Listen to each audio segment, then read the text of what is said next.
Chapter 584. The main point isn't what you're saying. The youngster's handsome face reflected the light from the window. The main point is how you're going to protect your daughter when she's being bullied. Mother Li paused, her expression turning ugly. What do you mean by this? Does an outsider have the right to listen in? Where's the privacy of the commoners? Director Huang didn't know how to reply. Wu Zhen was professional, glancing at Qin Mo before turning to the youngster. Those unrelated to the case, please leave, don't disturb us. Qin Mo furrowed his brows.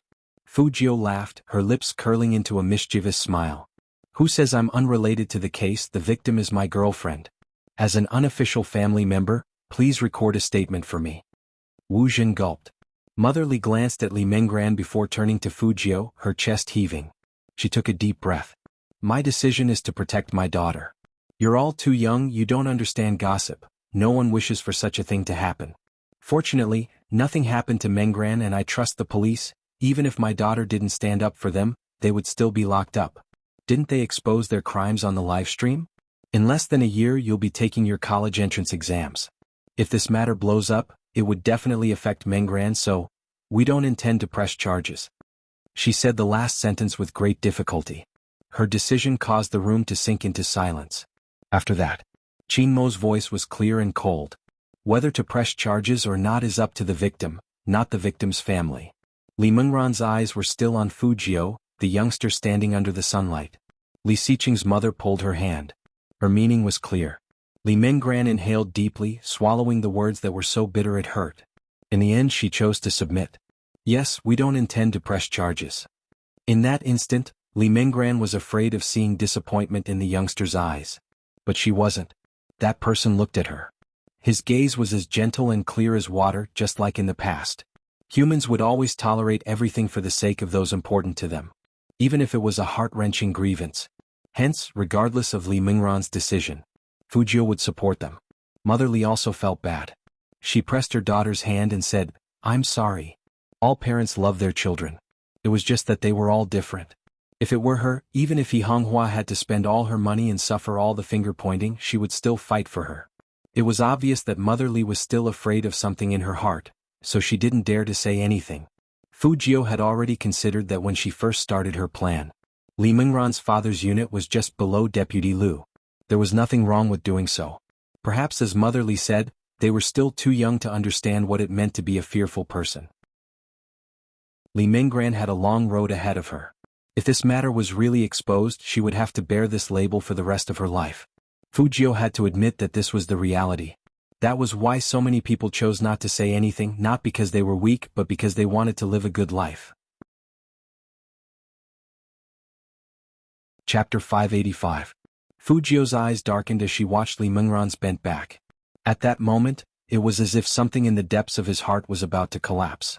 If it wasn't for the penetrating voice behind him, he would have been dead. Perhaps it would really turn completely black. There's no need to sue. Let's go through the public prosecution process. Fu Jiu looked back and saw that Qin Mo had unbuttoned his shirt collar with his fingers. He had a pen in his hand and was ticking off another statement. His eyes were deep. The public prosecution will not reveal the victim's information, and there will be no public hearings. As for those scumbags who hurt you, I will make sure they will never get out of prison. Hearing this, Li Menggran's body shook. If I don't see that scene, I won't be able to rest in peace. Am I right? Qin Mo lifted his head, his thin lips moving slightly. The maiden's sacrifice. Li Menggran was stunned, looking at the legendary Almighty Qin in disbelief.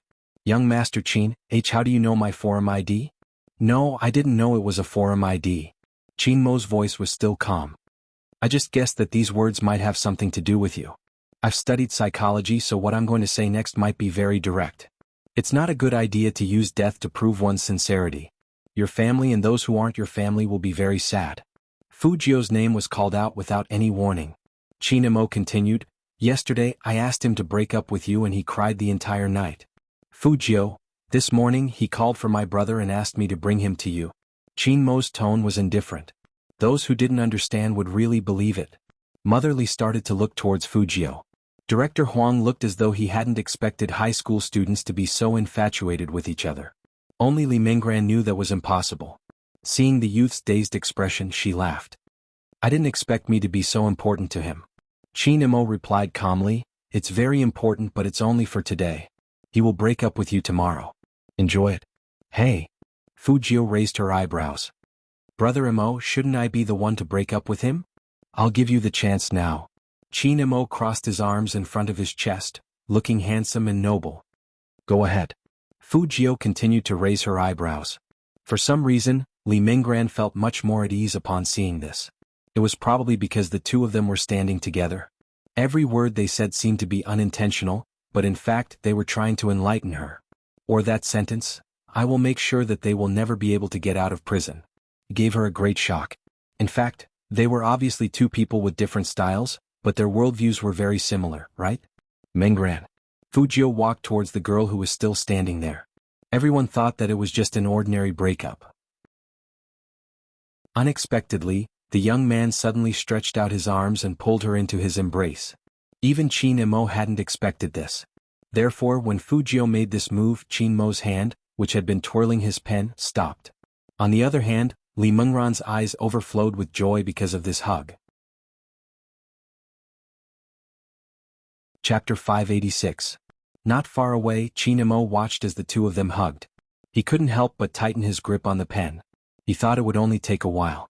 But when the youngster turned over, whispering into Li Minggran's ear, that scene prompted Qin Imo to take action. Li Minggran nodded, but before she could say the word, "Okay," she felt the youngster's arm being pulled away. It was Qin Imo. He was still holding onto the youngster's wrist, with no intention of letting go. His voice was deep and pleasant. "Take care." It was obvious he wanted to send her off. Li Minggran paused, breaking into a smile. This time she really walked out. After she left, Qin Imo glanced over, his tone cold. Qin Imo tilted his head, his tone slightly cold. "I asked you to break up, I didn't ask you to rekindle your old feelings. It's because we're breaking up, that's why I had to hug you." Fujio replied seriously. "Otherwise, how would I be able to justify crying the entire night yesterday?" Qin Imo arched a brow. "So that hug was to shut me up and not because you couldn't bear to?" "Both." Fujio hadn't forgotten that she had just broken up with her boyfriend. Qin Imo repeated slowly, "All of them? Seems like it isn't unimportant. That's why I want to know how to proceed with the prosecution." Fujio glanced at Qin Imo. The importance in the youngster's eyes was clear. Qin Imo was filled with jealousy. That was right, he was jealous. He had thought about it countless times. If he had discovered the youngster's feelings earlier, he would have been able to stop it. But in the end, the seed was planted, wasn't it? "You don't have to interfere, you've already done so much. Just bring me the evidence you found. Don't forget you're still a 20% suspect." Qin Mo's gaze was still calm. Fujio lowered her voice. "It really wasn't me. Other than the hacker forum, I haven't been on any other forums. You can get Fatty to check my search history. Honestly, I suspect there's something wrong with the forum." "I will." Qin Imo only gave the youngster 2 words. Fujio knew from Li Minggran's words she wasn't the only one who had caught onto the forum ID. The Almighty was also collecting evidence. That was why the Almighty was so frightening. He was clearly comforting someone, but at the same time he was able to obtain information. That kind of innate bookworm instinct was very powerful. This made Fujio want to take the Almighty home and raise him. Deep in thought, Fujio didn't notice that Qin Mo's hand had been holding her wrist without loosening. But Qin Imo noticed it and caught Director Huang's curious gaze. But so what? It was easy for Qin Imo to pretend he didn't see it. Even if there was a seed in one's heart, it would not sprout if there was no water. Moreover, from now on, this person would only belong to him. With one hand in his pocket and the other holding the youngster's hand, he walked into the interrogation hall. His indifferent expression made Director Huang feel as though he was overthinking things. Wasn't it just holding hands after whispering to each other? This was very normal. Director Huang tried his best to convince himself since the case was more important. However, there was one person who he could not convince. That was Wu Zhen. Although that person did not reveal any of his emotions. But she saw his right hand gripping the pen tightly. In an instant, Wu Zhen recalled the CP topics on the internet. Chapter 587. Call your bureau chief over. The 2 men locked up didn't know about the live stream. Hence, Deputy Liu felt that with his influence, he would be able to turn the matter into a small one. But it was a pity he was facing Qin Imo. This Deputy Liu had just been transferred over, so he didn't know young Master Qin. Otherwise he wouldn't have such an attitude. Deputy Liu glanced at the interrogator, his fingers almost touching the man's face. You must have just graduated. You can't make decisions on my matters, someone else. Fu Jiu stood at the side, thinking that Deputy Liu wouldn't survive the night. Of all people he had provoked the Almighty. Qin Mo's expression didn't change. He lowered his head and wrote a few words, reminding him calmly, Deputy Liu, this is the police station. Deputy Liu chuckled. Of course I know this is the police station. Let me ask you, do you know who I am? Qin Mo swept him a glance and knocked on the table, gesturing for the person beside him to record. Seeing this, Deputy Liu narrowed his eyes and took a step back. I won't say anything before my lawyer arrives.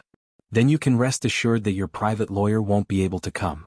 Qin Mo placed his pen down, his side profile handsome. With that, Deputy Liu felt a sense of unease. It was probably because of the other party's aura.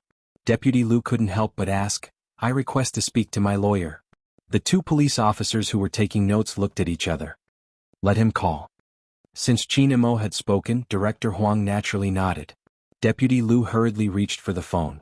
It rang twice before he picked up, but before he could speak, a panicked voice sounded. Deputy Liu, it's bad.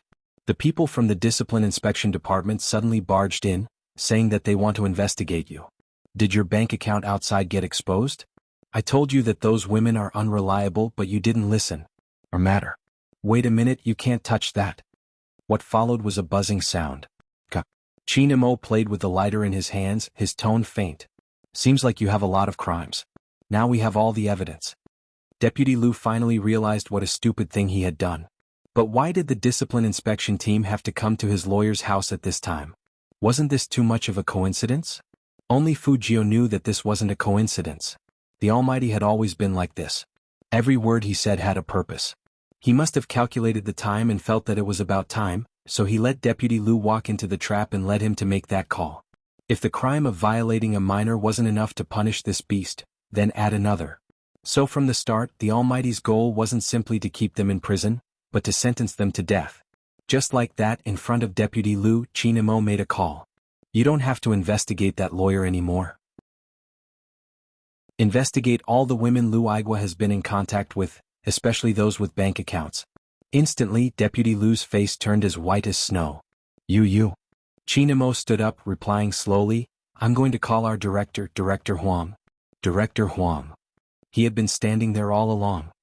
Take good care of him. Qin Mo wasn't being courteous. When Deputy Liu heard this, he slumped into his chair, completely losing the domineering aura he had before. Chapter 588. Deputy Liu had never seen someone who could communicate with the Commission for Discipline Inspection and command the entire police station. He was confident in his understanding of the police process. Moreover, he knew that with his status, no one would do anything to him. However, the other party had played such a trick on him. It was really unexpected. He was still waiting to use his connections. At the very least, if he had a good relationship, even if he lost his high position now, he could still go back to a small county and be a local tyrant. He had been afraid of being exposed, which was why he had placed all the money he had embezzled over the years on the periphery. Now that it was exposed, Deputy Liu clenched his fists, his eyes bloodshot. He glared at Qin Mo, wanting an answer. But Qin Mo didn't even turn back. He only said, the person who will send you to hell. Deputy Liu's body trembled. He had never imagined that he would end up like this. Because to him, sleeping with a high school student wasn't a big deal. Even if the other party didn't agree, they could discuss it later. Moreover, with his position, who would dare to cause trouble? But why was it different this time? The other Chief Zhang had the same thoughts as him. Perhaps that was the reality. It was easy for those with power to get a girl. Chief Zhang was an example. In reality, even if he didn't force anyone, there would still be many girls who wanted to be with him. There were many young models among them. But Chief Zhang felt that he had a high moral character and wasn't willing to sleep with those girls. He liked pure girls. At the start, he had indeed spent money to buy them. After all, some high school students were more open-minded. As long as the money was sufficient, there wouldn't be a problem.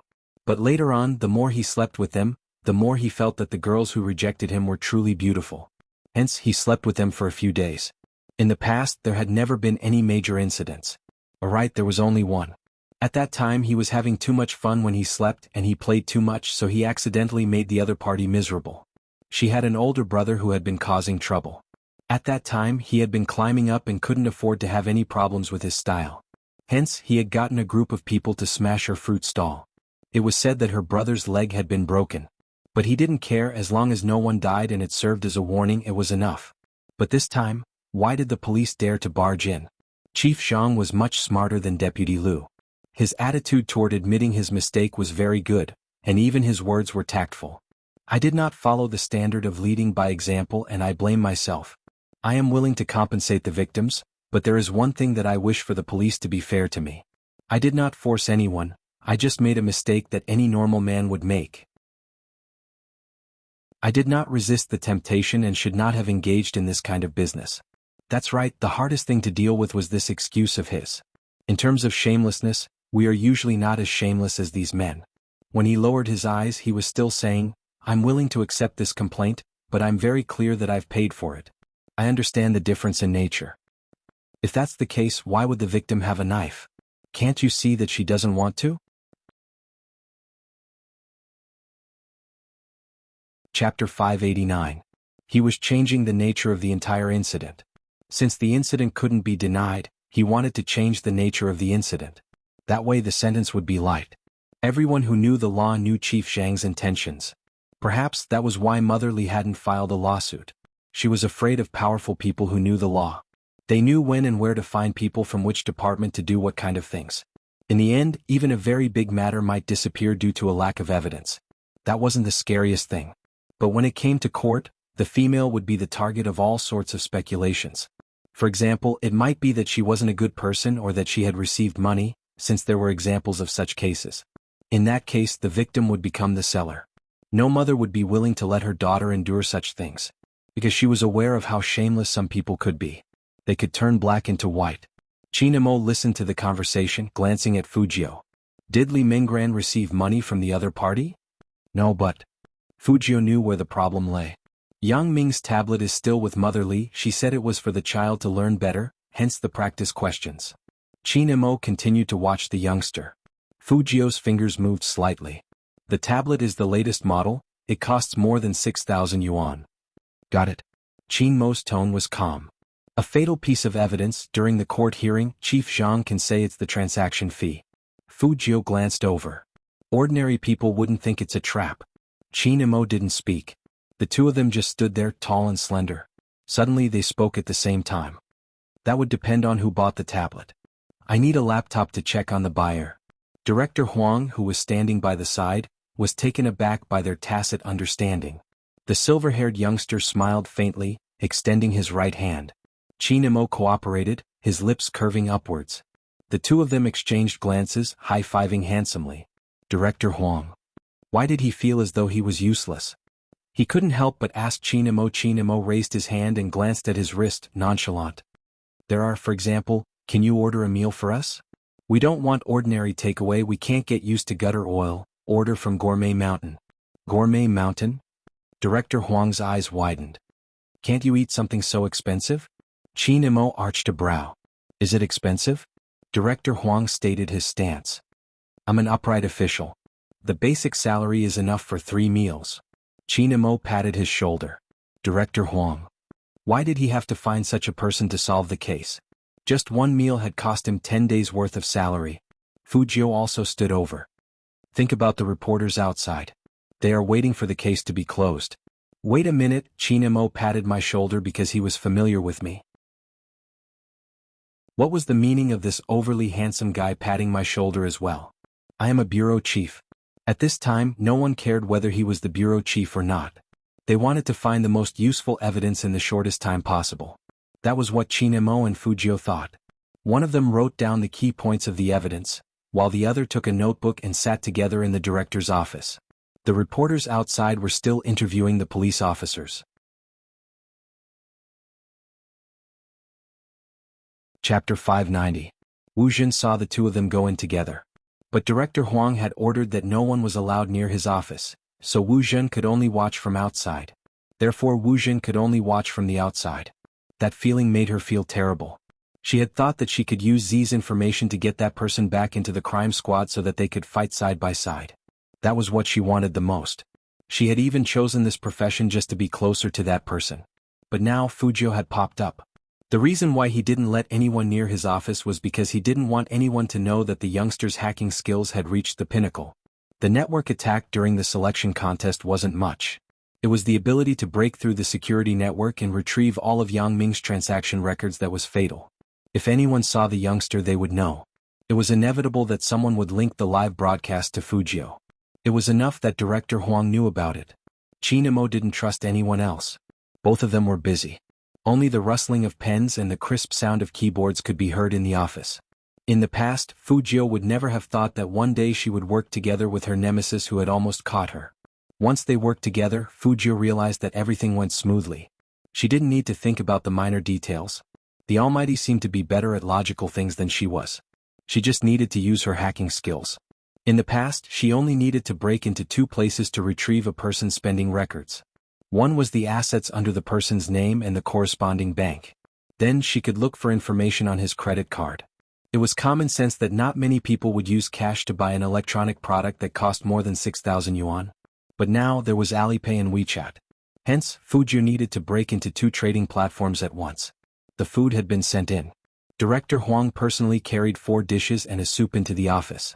There were both meat and vegetables, which whetted one's appetite. Actually, Chinamo wasn't that particular at times like this. But now that he had the youngster, he was still growing. Hence, Chinamo wasn't careless when it came to food. After writing down the last key point, he put down his pen and glanced at the youngster in front of the computer. His slender and fair fingers were still typing quickly, and his eyes did not move away from the screen. The facilities in the director's office were not bad. Chinamo first went to the bathroom to wash his hands, then glanced at the young man. Seeing that Fujio was still in the same state, he bent down and opened the lunchbox that belonged to the young man. Director Huang watched from the side, muttering in his heart. When did Chinamo learn how to take care of others? Wasn't he a pampered young master? Director Huang was well aware of Chinmo's misophobia. Let's eat first, Chinamo said.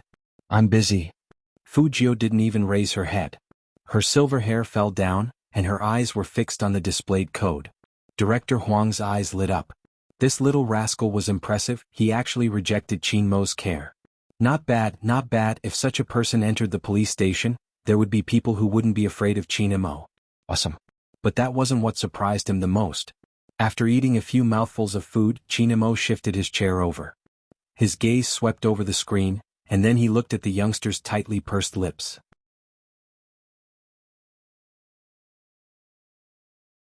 Chapter 591. Fujio, who was focused on the network attack, didn't know what it was. She opened her mouth subconsciously and didn't reject him at all. She even muttered to herself, break into this trading platform and all his accounts will be exposed. First, we have to avoid their firewall, then plant a virus in them and try not to be discovered when we retreat.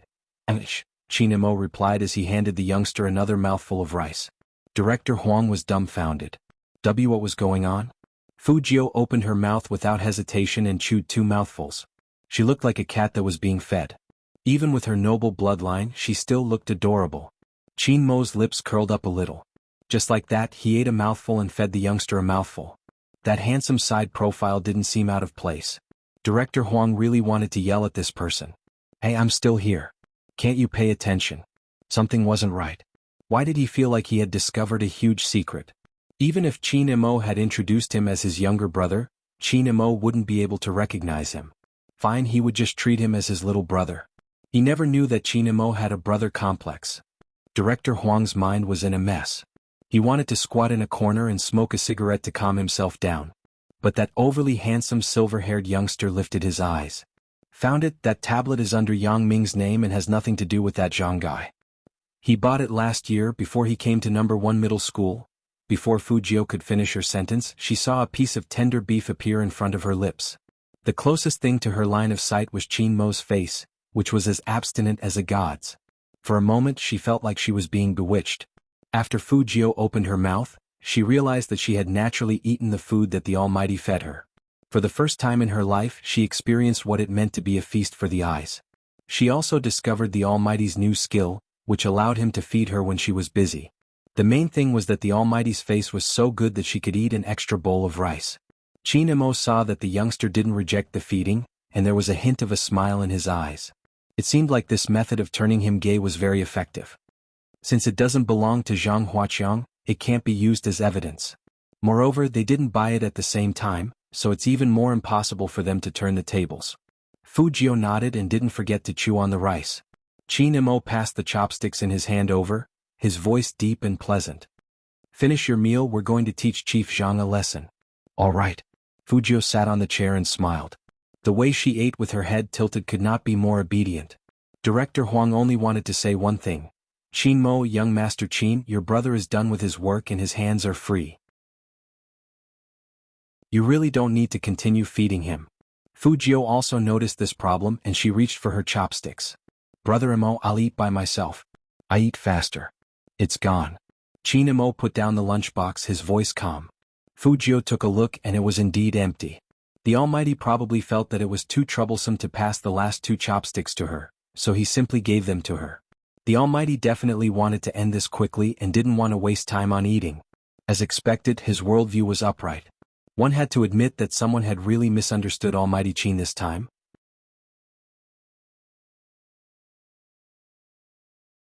Chapter 592. Director Huang had just calmed down after being forced to feed a huge bowl of dog and wolf. He decided to treat himself with food. After all, that was 10 days of his salary. But before he could pick up his chopsticks, Qin Mo had already stood up. He tidied his clothes and said slowly, Director Huang, let's go.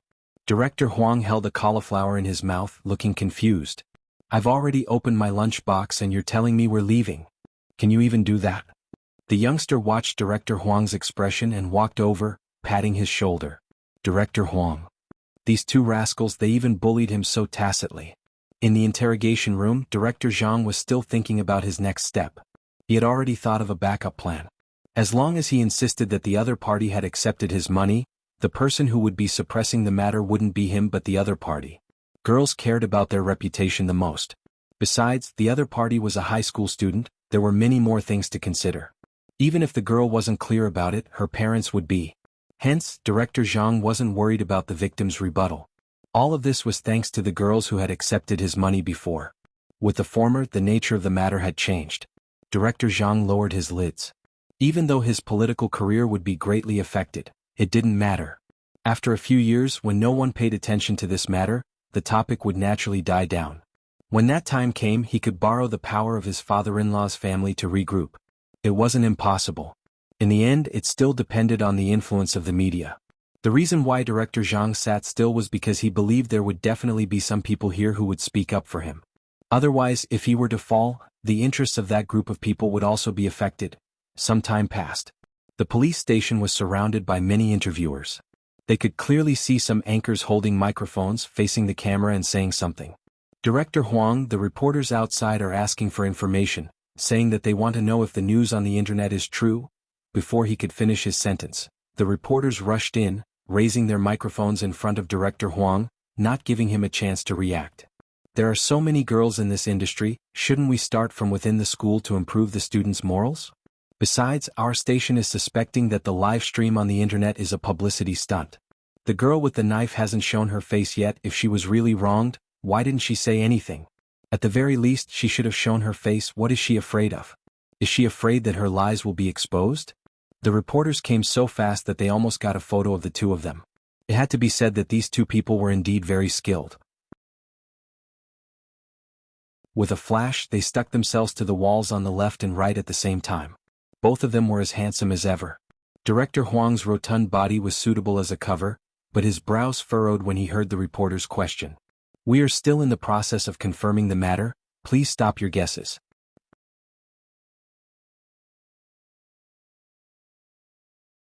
Chapter 593. We will try our best to contact the girl in the video who claims to be the victim. Of course, whether she is innocent or not will depend on the final outcome. Director Huang's chest heaved with anger. Didn't these people learn Chinese? Didn't they understand what he meant? Why did they have to twist his words? In reality, how could the reporters not understand him? But what exactly did the audience want to see? The truth? No, what they wanted to see was one reversal after another. The more unexpected it was, the more attention it would garner. To the media, the most important thing was how to grasp the topic. Besides, their station had sent out a vague message to create words that were beneficial to Director Zhang. They couldn't possibly go against their leader's wishes. Upon seeing this, Fu Jiao and Qin Mo exchanged glances. Both of them were smart enough to see through the trickery. When Director Huang appeared again, he was fuming with anger and sweat. His lips were dry from speaking too much and his clothes were wrinkled from being squeezed. It wasn't easy for him to escape, but when he saw that the two youngsters were still clean like the rich kids in the comics, he felt even more stifled. But no matter how stifled he was, he still had to get down to business. The public opinion isn't in favor of the victims. Director Huang was concise. Some of them were willing and quite a few of them.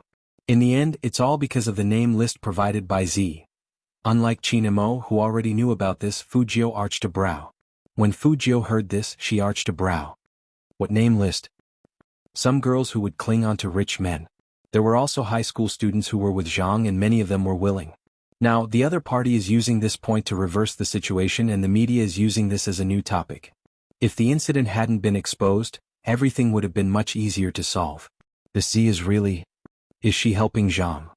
She isn't helping Zhang, she just hates those girls more than this one. Qin Mo's voice was calm, without any special emotions. Fu Jiao listened by the side, her eyes dimming. No one knew what she was thinking. Director Huang rubbed his throbbing temples. This matter is getting more and more difficult. There's nothing difficult about it. Qin Mo turned, his face handsome. Call for a press conference, invite the mainstream media in Jianghu City, twist the public opinion. Director Huang widened his eyes. Oh, I'll tell you what to say.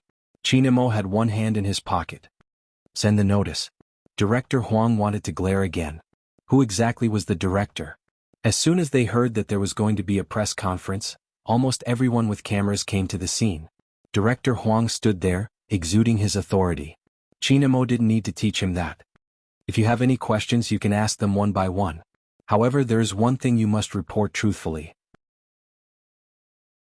If any media outlet interferes with their own speculations, I have the right to suspect that they are covering up for someone or plagiarizing the topic. Regardless of the situation, I will issue an arrest warrant. As soon as he said this, there were at least 3 reporters who had already edited the headlines out of the document. Director Huang arched a brow. Let's enter the official Q&A session.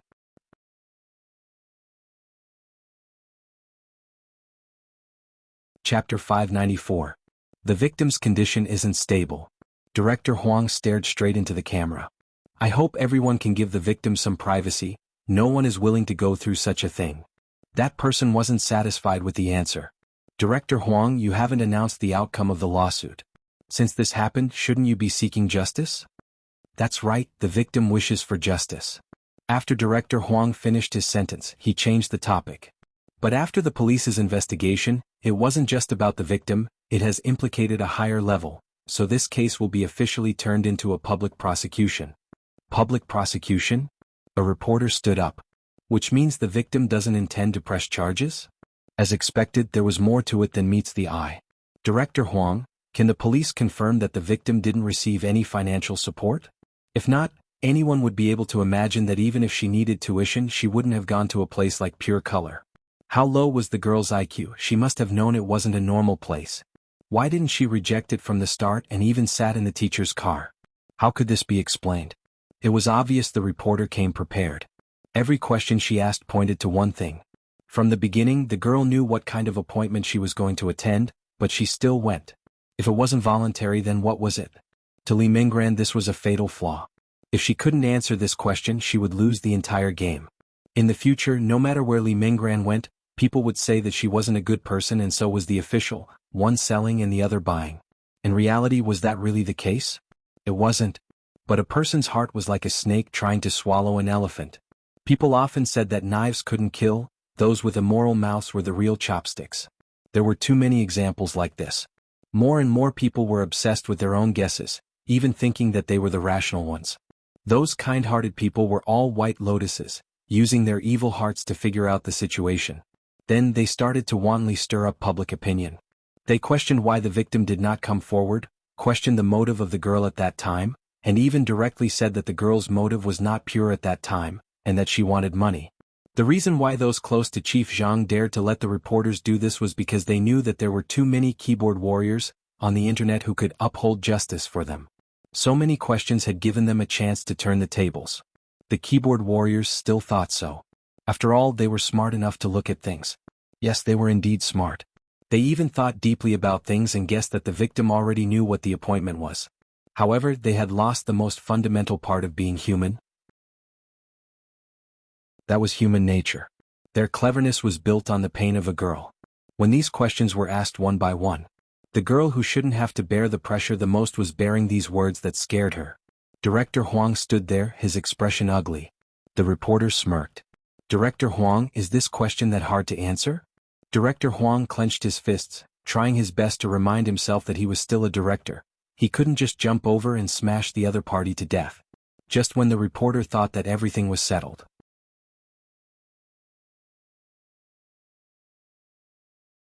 Chapter 595. Hearing that, everyone lifted their eyes and looked in the same direction. Fujio was among them. Almighty Qin, who had never been willing to be interviewed by the media, walked up to the reporter just like that. In an instant, the whole place fell into silence. It was as if there was only that tall and handsome man left in the whole world. After a second's pause, some of the media started taking photos like crazy. That reporter didn't understand what was going on. After all, she never cared about esports. But this didn't affect the people around her. This was really an unexpected gain for them. No one thought that they would see Almighty Qin here. However, Chinamo just stood there with one hand in his pocket and looked at that reporter indifferently. If your boss threatened to fire you and make you unable to survive in this industry or even the whole of Jianghu City, and asked you to have a meal with him, would you go? That reporter was about to open her mouth, but Chinamo interrupted her. It's impossible that you wouldn't go. After all, you are trying your best to find the headlines, which is enough to show that your bottom line is lower than ordinary people. The reporter wants to go crazy. Chinmo's handsome face was still very indifferent. Of course, this topic has always been harsh on women. I'm not a woman, but I understand that when women work, they face more problems than men. After overcoming so many problems, I can't just leave because of something like this. After all, life has to go on. Some women need this job. Whether it's in the pantry or when discussing clients, when they encounter harassment like this, even adults will want to endure it. This is because people who understand you will comfort you or help you vent your anger, but what will others think of you? If your boss harasses you, some colleagues will say that you usually dress too brightly. If a client harasses you, there will also be people who will say that you went to that kind of dinner because you wanted to close the deal. Since adults can weigh whether this matter is worth making a big deal out of, let alone a high school student. If you ask her why she doesn't come out and sue, what will the result of her suing is that people like you will use her as a headline, a topic for people to talk about. Fujio kept looking at that person. It turned out that there was such a kind of person in the world. Usually he didn't talk much. But after this incident, every word he said hit the nail on the head. This had nothing to do with his looks. It was purely his temperament. That tall and straight back that could almost emit light. She wanted to carry him home no matter how she looked at him. Fujio looked down and whistled with a faint smile.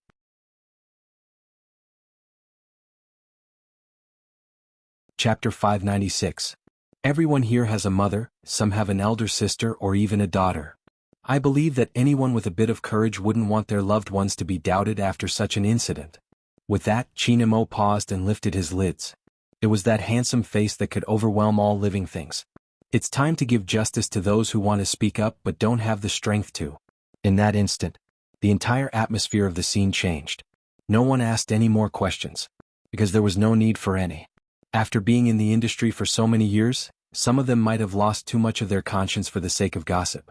But at the end of the day, they were still human. If they didn't give justice to the girl today, in the future, if their daughters encountered the same thing, would they be treated the same way? More than half of the people put down their microphones and cameras. Only a few people who had connections with Chief Zhang didn't dare to speak anymore.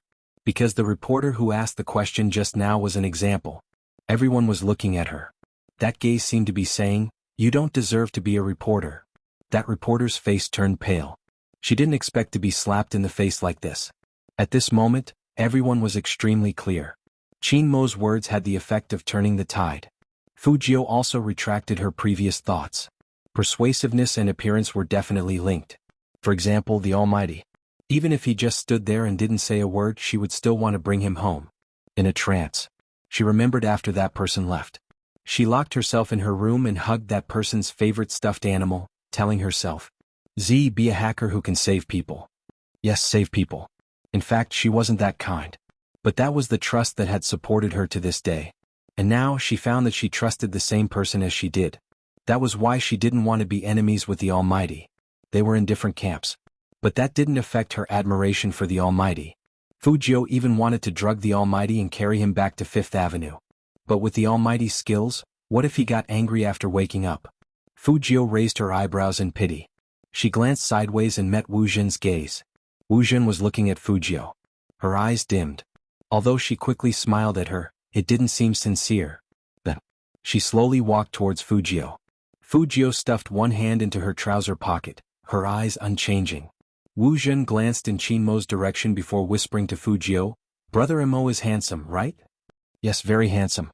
Fujio held the lollipop in her mouth without any change in her expression. Wu Zhen suddenly felt that the other party was harder to deal with than she had imagined. But it did not matter. She liked to get straight to the point. "I heard your fans like to talk about you and Brother Imo together." Fujio glanced at her and didn't say anything.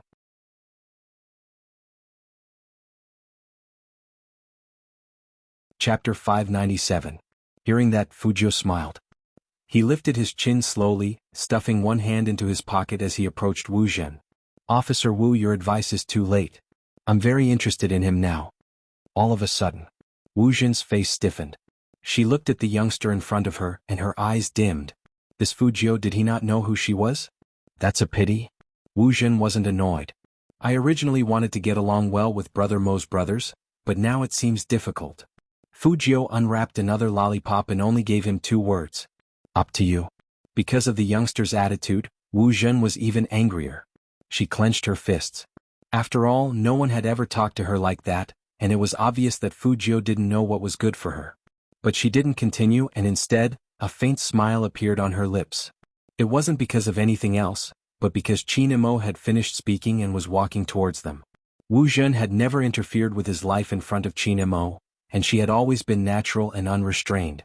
For example, in high school, when she saw some victims getting close to Qin Imo because of a case, no matter how jealous she was, she wouldn't do anything in front of Qin Imo. Because Wu Zhen knew that once that person realized her thoughts, he would definitely be disgusted with her. Wu Zhen knew when to step back.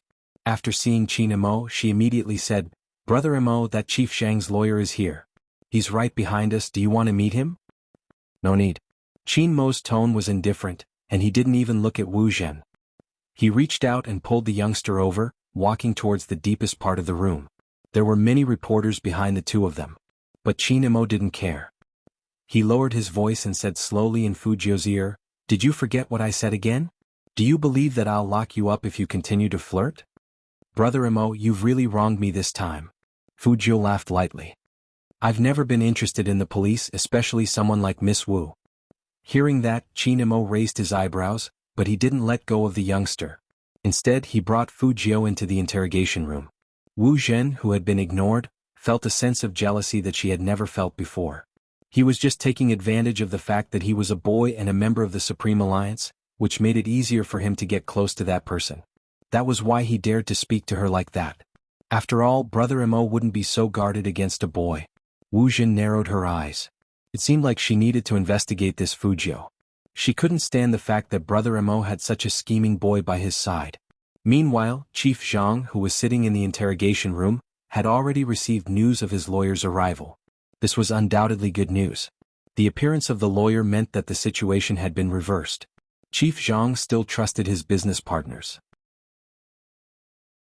It was easy to make use of the public speculations to create public opinion. Even if Chief Zhang didn't step out, he could imagine that everyone's attention had already shifted from him to the girl. There would definitely be questions. In this way, the pressure on his side would be reduced. Perhaps in the end, he would only be judged for his style of work and demoted to repent.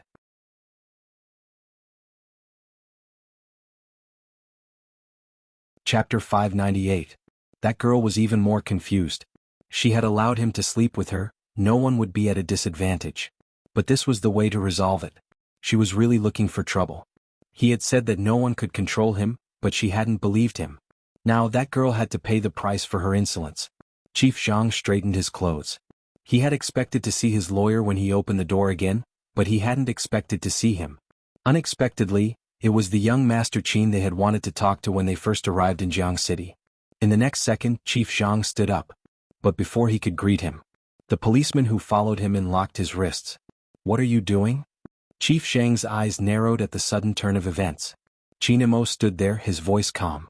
"Of course we are bringing Chief Jiang to court." "Court?" Chief Jiang lifted his head abruptly. "I can go to court, but I have to meet my lawyer." Qin Mo glanced at him, tilting his head as he lit his cigarette. "If Chief Jiang wants to tell your lawyer that the girls you hurt took your money and willingly had sex with you, you don't have to go through this process. The live stream video and the police investigation have already confirmed Chief Zhang's crimes. It also proved that the victims didn't receive any benefits and were forced. You can try to defend yourself and tell the judge, but I'm not going to let you off the hook." When Chief Zhang heard this, his expression changed. No, that wasn't how things should be. The public opinion should have been directed. The police shouldn't have decided on his crimes so quickly. "I want to make a call." Chief Zhang shouted at the people beside him. The few policemen glanced at Qin Mo. Qin Mo arched a brow. "Chief Zhang, you want to call Chief Li? The disciplinary officer should be there by now. In half an hour, he will accompany you to the trial and explain how he helped you create public opinion to cover up your crimes." Chief Zhang had been full of confidence previously. But now he was paralyzed. As the head of the bureau, he knew very well that there was a fundamental difference between sex power transactions and controlling public opinion. The country couldn't tolerate the latter. Once he broke the law, no one could save him. No, he couldn't think that way. Nothing had been decided. He had instructed Tang how to give every child some benefits. As long as he bit down on this point, he would be able to survive. However, when the police produced the bill, not only was Chief Zhang dumbfounded, even his lawyer knew he was going to lose this case. Chief Zhang's wife was still trying to find connections, but she realized that none of the people she usually played cards with were picking up her calls. Not only that, even her maiden family had been targeted by the Discipline Inspection Department. She had no choice but to beg for help. A hot-blooded senior Red Army soldier even said, "Don't shoot this kind of bastard. It's not enough to vent our anger, and you're here to plead for him? Let me say this, whoever dares to fish up this beast will be the next one to be dealt with." The funniest thing was that she even begged the Qin family. General Qin didn't even see her.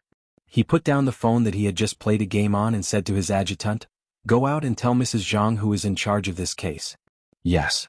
Adjutant Li retreated. When Mrs. Jiang saw Adjutant Li coming out, she was filled with hope.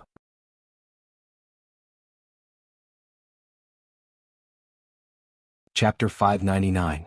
Movie Queen and walked out, glancing outside before asking Admiral Qin, "What is she here for?" "She wants to plead for our son." As General Qin spoke, he stretched out his hand and pulled the man over. Movie Queen and shook her head solemnly. "There's no hope for her, our son doesn't care about relationships." "Alright, how's your gaming practice going?" "A little more." Admiral Qin pretended to be troubled. "I can't use my skills properly." At this moment, Deputy Li had returned. As it turned out, Adjutant Li was a good adjutant who understood the thoughts of his superior. He didn't mention anything about the boss killing 3 people in one go in the game. Instead, he wisely retreated to the living room. Movie Queen and sat down the moment she heard Admiral Qin's words, exuding the aura of an expert. "I'll teach you." "All right." General Qin replied calmly. He wanted to change the method. Sometimes games weren't necessarily a bad thing. However, Movie Queen Anne's next sentence made him unhappy. "Once you've mastered it, I'll get Jiao to carry us." "Jiao? The one who often carries you in the game?" Admiral Qin asked calmly. Movie Queen Anne nodded as she swiped the screen. Admiral Qin arched a brow. It seemed like he had to find a chance to meet Jiao in the game. Fu Jiao had no idea she was being watched by Admiral Qin. The moment the news of the trial came out, she called Li Minggran. Life imprisonment, just like what the Almighty said, they won't be able to leave the prison for the rest of their lives. Li Minggran didn't know how to describe the feeling. She had been sitting in front of the television watching the news. When so many people questioned her on why she hadn't stepped out, her heart had turned cold. But the moment Almighty Qin stepped out, she couldn't care less. She no longer cared about the outcome of the 2 beasts. Li Minggran laughed lightly. "Your Highness Jiao, you guys are really alike." "Us?" Fu Jiao arched a brow. Li Minggran glanced at the ceiling. "You and Almighty Qin, you guys are really alike. At the start, I even thought of dying. I kept posting on the forums. The only reason I was able to persevere for so long was because of what you said in front of the camera. I'm glad I've seen your justice. You weren't brave enough." Fujio looked up at the police officers not far away and lowered her voice. Minggran, there's something I want to ask you. What's that forum called? Who else has contacted you on the forum? Li Minggran didn't understand the youngster's question. Almighty Qin has asked me about this. It seems like the police are concerned too. Your Highness Jiu, is there a problem with the forum? I'm just curious why you're so obsessed with a forum. Fujio's explanation was always flawless. Li Minggran lowered her voice. Because there will be people consoling me there, but it's not direct contact, they will reply to my post. I feel safe there, no one knows each other and I can spill my painful secrets. It's indeed a good place. Fujio narrowed her eyes, and her aura became dangerous. If possible, can you send it to me so that I can have a look?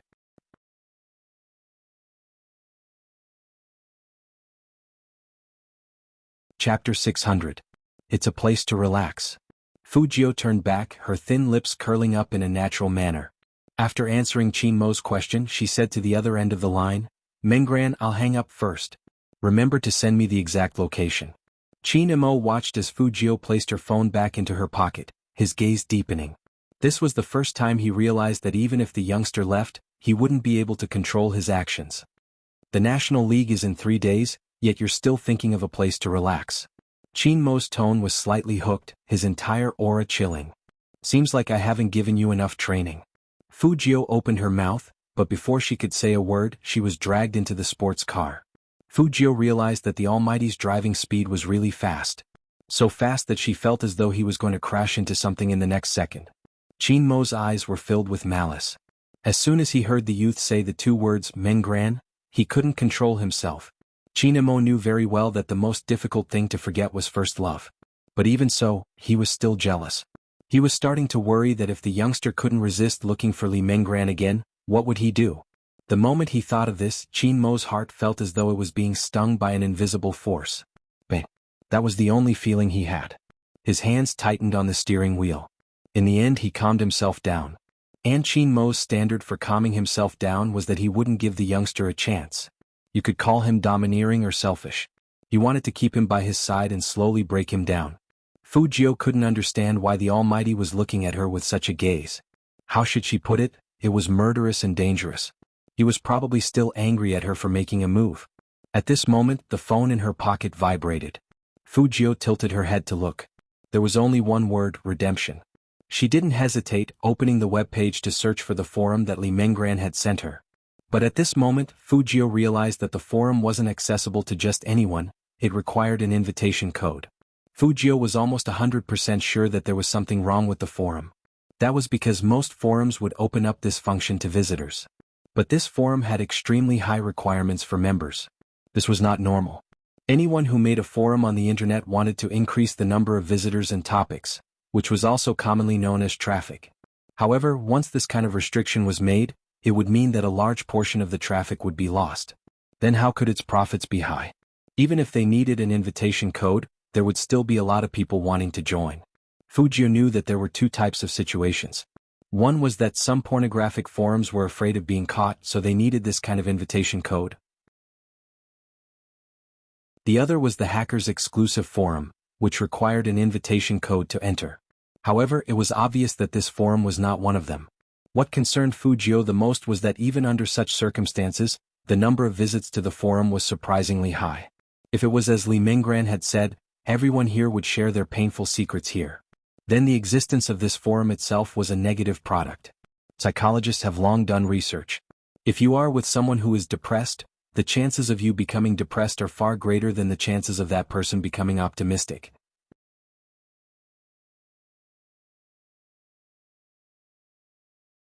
Chapter 601.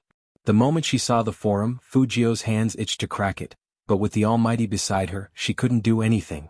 Qin Mo knew the youngster was looking at his phone. But from his angle, he could only see the youngster's side profile and his eyes, which were covered by his silver hair. He stared at the screen without replying, as though he couldn't bear to part with her. Was he that reluctant?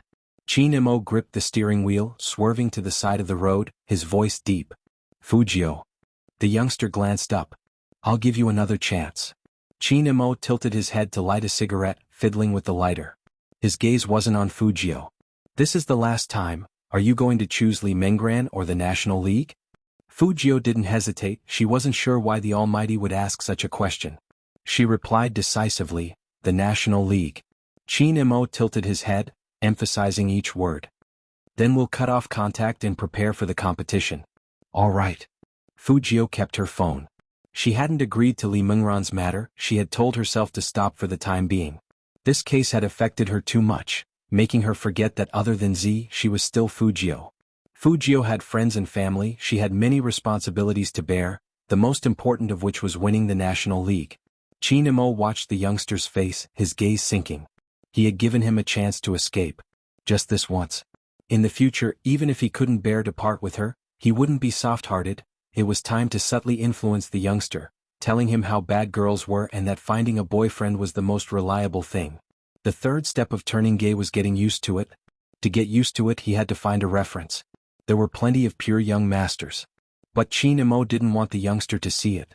Firstly, he was worried the youngster wouldn't be able to accept it, and secondly, he was worried the youngster would sense something and hide. Hence, he had to find someone ambiguous.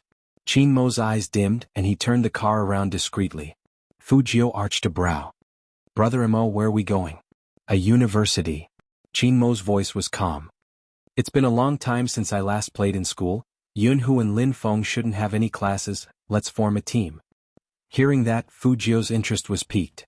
I heard that those two live in the same dormitory. Are we going to the dormitory to catch them? MMH, Qin Mo replied. There wasn't any sign of it, but the corners of his lips curved up slightly. As a high school student, Fu Jiu really wanted to go to the university dormitory to have a look. After all, she didn't have that kind of experience in her previous life. As the capital of the country, a university was no different from an ordinary university except for the trees. Some of the buildings were even older than some of the newly built universities, which also symbolized the school's long history. Usually, a university would be especially lazy and quiet at 4 p.m. But today it was the complete opposite. Ever since Fu Jiu and Qin Mo stepped into the school, the screams hadn't stopped. It was because these two people were too eye-catching. Even though Fu Jiu was wearing a black mask, it couldn't hide her handsomeness. Needless to say, Qin Mo's fingers moved slightly as he walked, sending a message to Yunhu. That handsome and abstinent side profile had already been taken by countless people. Originally, the basketball player on the basketball court wanted to take advantage of Yunhu's break to shoot a three-pointer to attract the cheers of the junior girls. He didn't expect that even after he threw the ball, no one would look at him.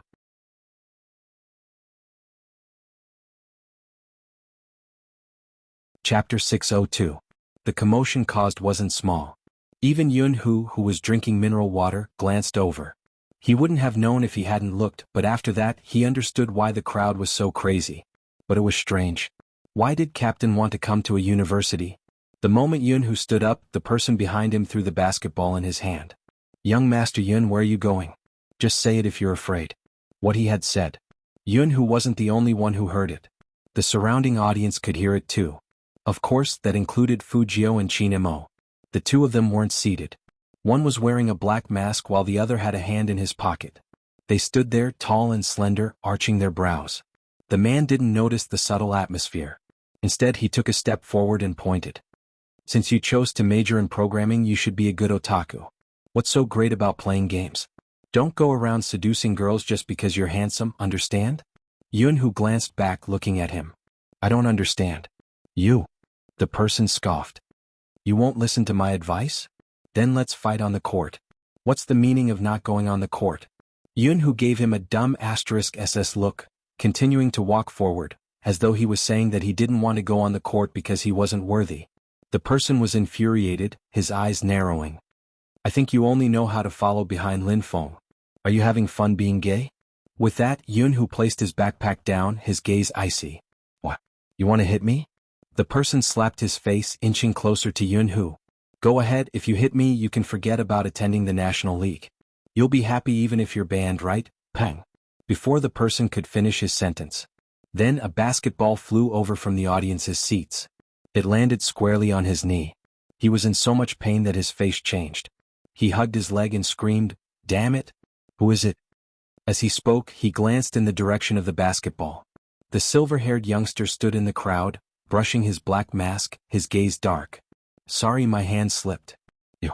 Ew. The person wanted to rush over. Another basketball flew over. This time it wasn't his leg that was hit, but his face. Bang. That person fell backward with a thud. The dizziness in front of his eyes was simply too much. His hand touched his nose, a red. Damn it. Who was it this time? The moment the man sat up, Yi Zichen looked at him. The main culprit, Qin Mo, had already walked to his side.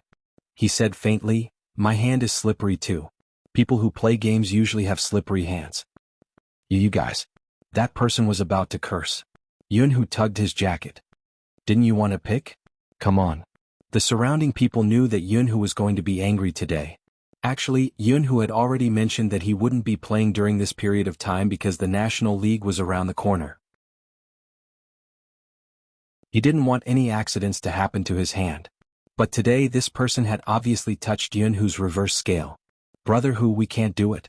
Since they were all from the programming department, they were really afraid that these sports students would do something. What's more, with their skills, how could they beat the other team? Softening before the battle even began.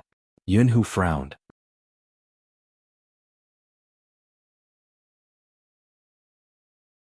Chapter 603. Jianghu's first reaction was to look at Qin Mo. It wasn't a good time to do any sports, especially when the opponent was likely to play black ball. Feng Yi had been reminding them not to get into conflict with others in the heat of the moment. He could play alone and bring Little Spade. If something really happened, Supreme Alliance would lose two main players. But Little Spade had already taken off his jacket, and their captain didn't seem to want to stop him. Jianghu opened his mouth, wanting to remind him. "You have never played together before." Qin Mo's voice was calm. "Treat basketball as an esports game in practice." Jianghu was smart enough to agree in a low voice. "Okay." With Qin Mo's words, Jianghu relaxed. Sometimes, the experience of a team could be accumulated not only from the esports game, but also from the little things. Fujio had already picked up a basketball. Before she went on the court, she decided to tease the Almighty. "Brother Mo, do I get a reward if I win?" Qin Mo looked at the youngster who was approaching him and suddenly smiled. "Of course. Then I'll work harder." Fujio thought that according to the Almighty's character, the reward must be very valuable. She would feel sorry if she didn't win. The troublemaker saw Fujio on the court, rubbed his face and said viciously, "Let's show him what it means to play basketball. Don't worry, he's just a small guy. If I hit him, his whole arm will be broken." Obviously, just as Jianghu had guessed, this wasn't going to be a friendly match. Many people in the audience were already worried about the youngster. Can he really do it? He's so thin, I feel like he'll be sent flying. I think you should worry about whether he can shoot well or not.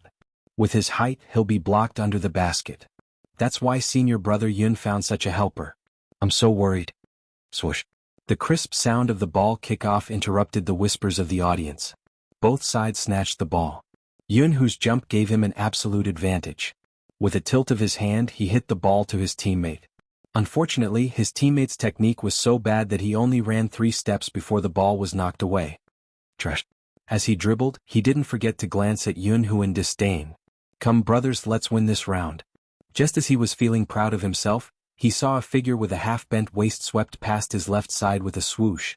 The figure's speed was very fast, so fast that no one could react, and the ball in their hands was gone. Bastard. That person cursed and quickly retreated to defend. But it was too late. Swoosh. He dribbled the ball perfectly and hit the bullseye. Then the young man landed on the ground, his silver hair fluttering in the wind, looking indescribably handsome. Instantly, the entire audience was in an uproar. It was too fast. It was too fast. The sports students of a university were not weak. In fact, they were among the best in the university league. The reason why that person often caused trouble for Jianghu was because he had lost to Jianghu in the past. He wanted to pull Jianghu into his team, but he was rejected. Hence, because of this, he couldn't help finding trouble with Jianghu. Every time he would lose and he wouldn't learn to behave. In the past, Jianghu didn't have anyone to cooperate with him. It would be very strenuous to fight a battle. But today the situation was obviously different.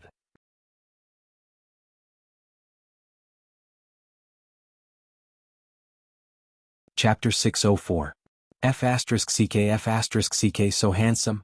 How can he be so handsome? Where did senior brother Yun find this person? Calm down, let's form a team and get his WeChat number. My nose is going to bleed. Hearing the cheers around them, Those sports students clenched their fists, especially the opposing team's captain. Watch that kid. Hit him. With such a strategy. Fujio was blocked by 4 people at the same time. Let's see how you survive now. That person's eyes were red, full of murderous intent. But at this moment, to everyone's surprise, the youngster took a step back.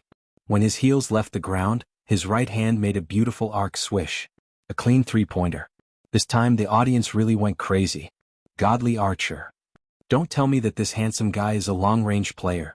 That's not important, the most important thing is that he looks good. He was different from the girls. Chinamo wasn't looking at the face.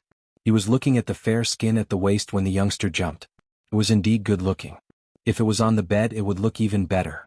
But he didn't want to share such good looks with others. Chinmo's eyes darkened. It seemed like he had to speed up some things. For example, using some extreme methods to turn someone gay, or announcing that someone was his from now on. At this moment, on the basketball court, the 2 teams were still fighting. This time that person was even more ruthless. He controlled Fujio from all directions, which meant that she didn't even have a chance to make a 3-pointer. It's over. The girls in the audience clutched their clothes, afraid that the youngster would take the ball away from his hand. Because in such a situation, once the youngster raised his hand, the ball would definitely be snatched away. The sports students thought that they were starting to turn the tables. But at this moment, the youngster threw the ball to the bottom right corner. The sports students laughed, thinking that he couldn't hold on any longer. But no one expected that just when they thought they would block the ball, Jianghu would appear at that exact spot. With a beautiful step, he made a perfect layup. Swish. Another point. 3 consecutive wins. The sports students were really confused.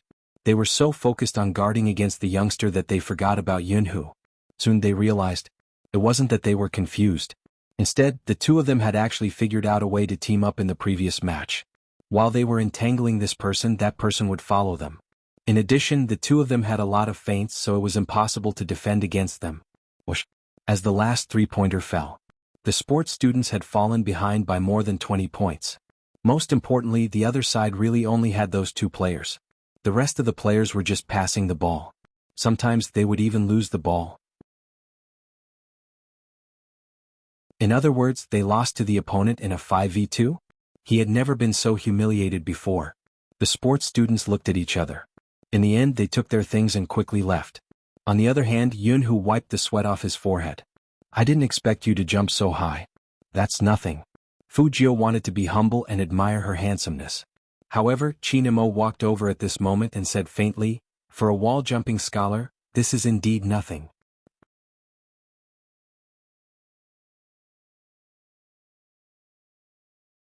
Chapter 605. Even Fujio, who was always calm, didn't expect that the Almighty would do something like this. All she could smell was the familiar smell of tobacco and her slow heartbeat. All the noise was gone. Being hugged by the Almighty like this gave her an indescribable feeling. If she hadn't put her arms in front of her chest in time, the consequences would have been unimaginable. Just when Fujio let out a sigh of relief, the audience was dumbfounded. What was going on? Was it a celebration? But they had never seen a celebration like this. Yunhu's hand paused and his expression was hard to describe.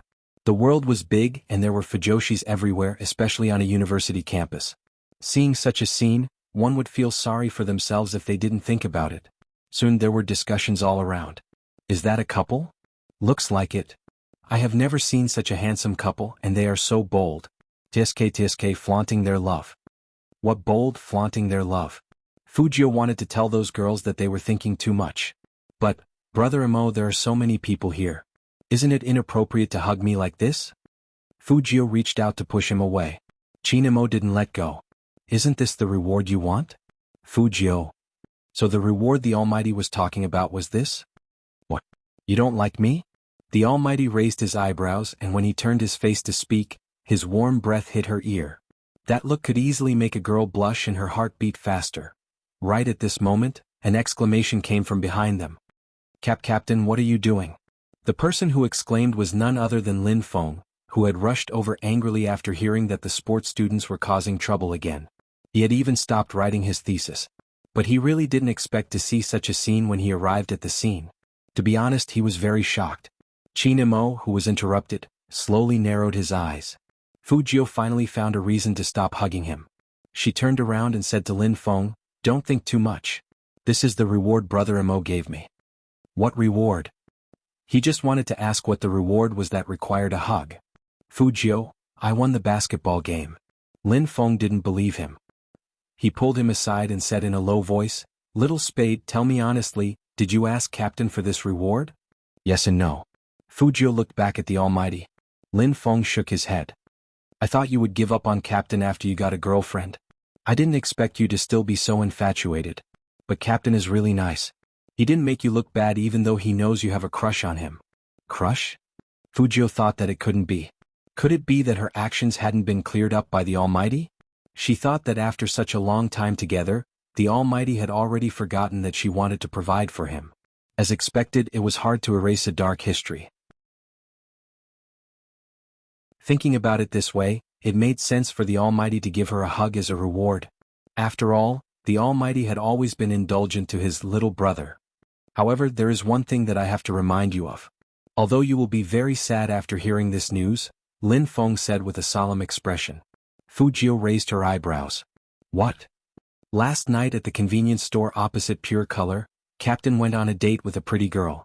Lin Feng lowered his voice. And they were very affectionate. They kissed for a long time in front of us.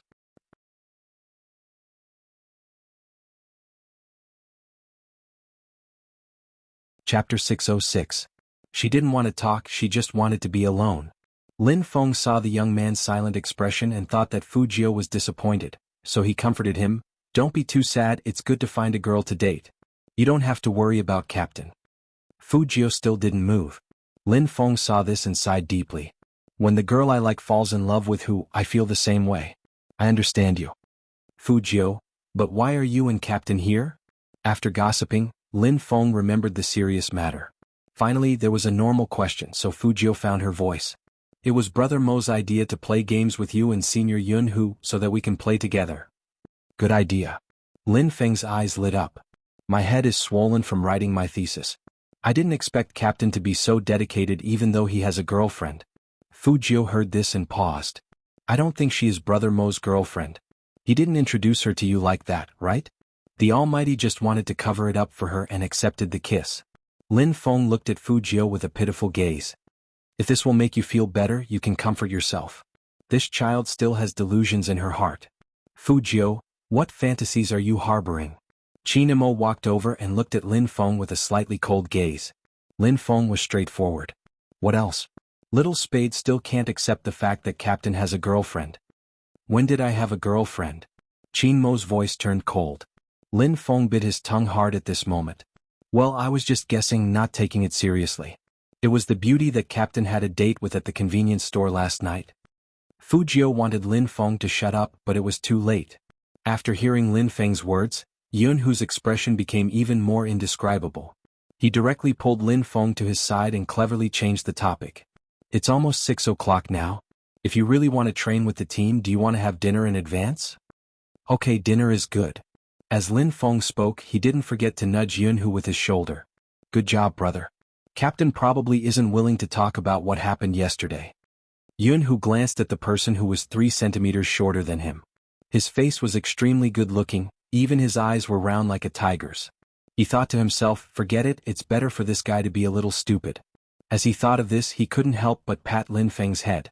For people with completely different styles together, his actions were so loving. This was simply giving benefits to Fujoshis.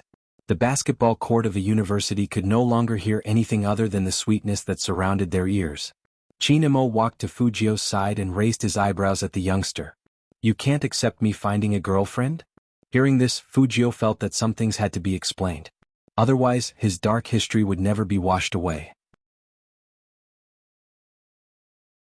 Brother Imo, have you ever been at the age where you don't think before you do things, mistaking admiration for affection? Fujio opened her mouth, her eyes clear. Just like what I said before, keeping Brother Imo as my mistress was purely out of admiration. What I meant was...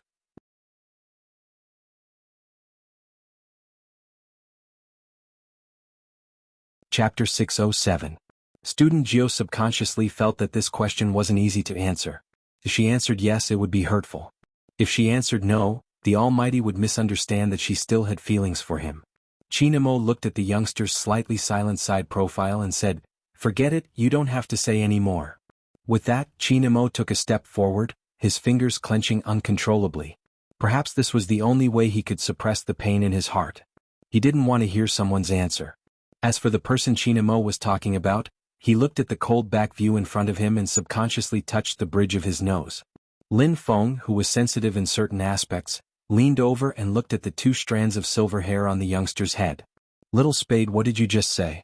Why do I feel like Captain is a little angry with you?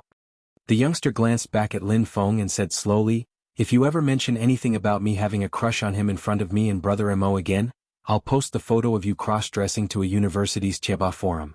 Lin Feng said, no, Little Spade, you can't vent your anger on your brother even if you are upset.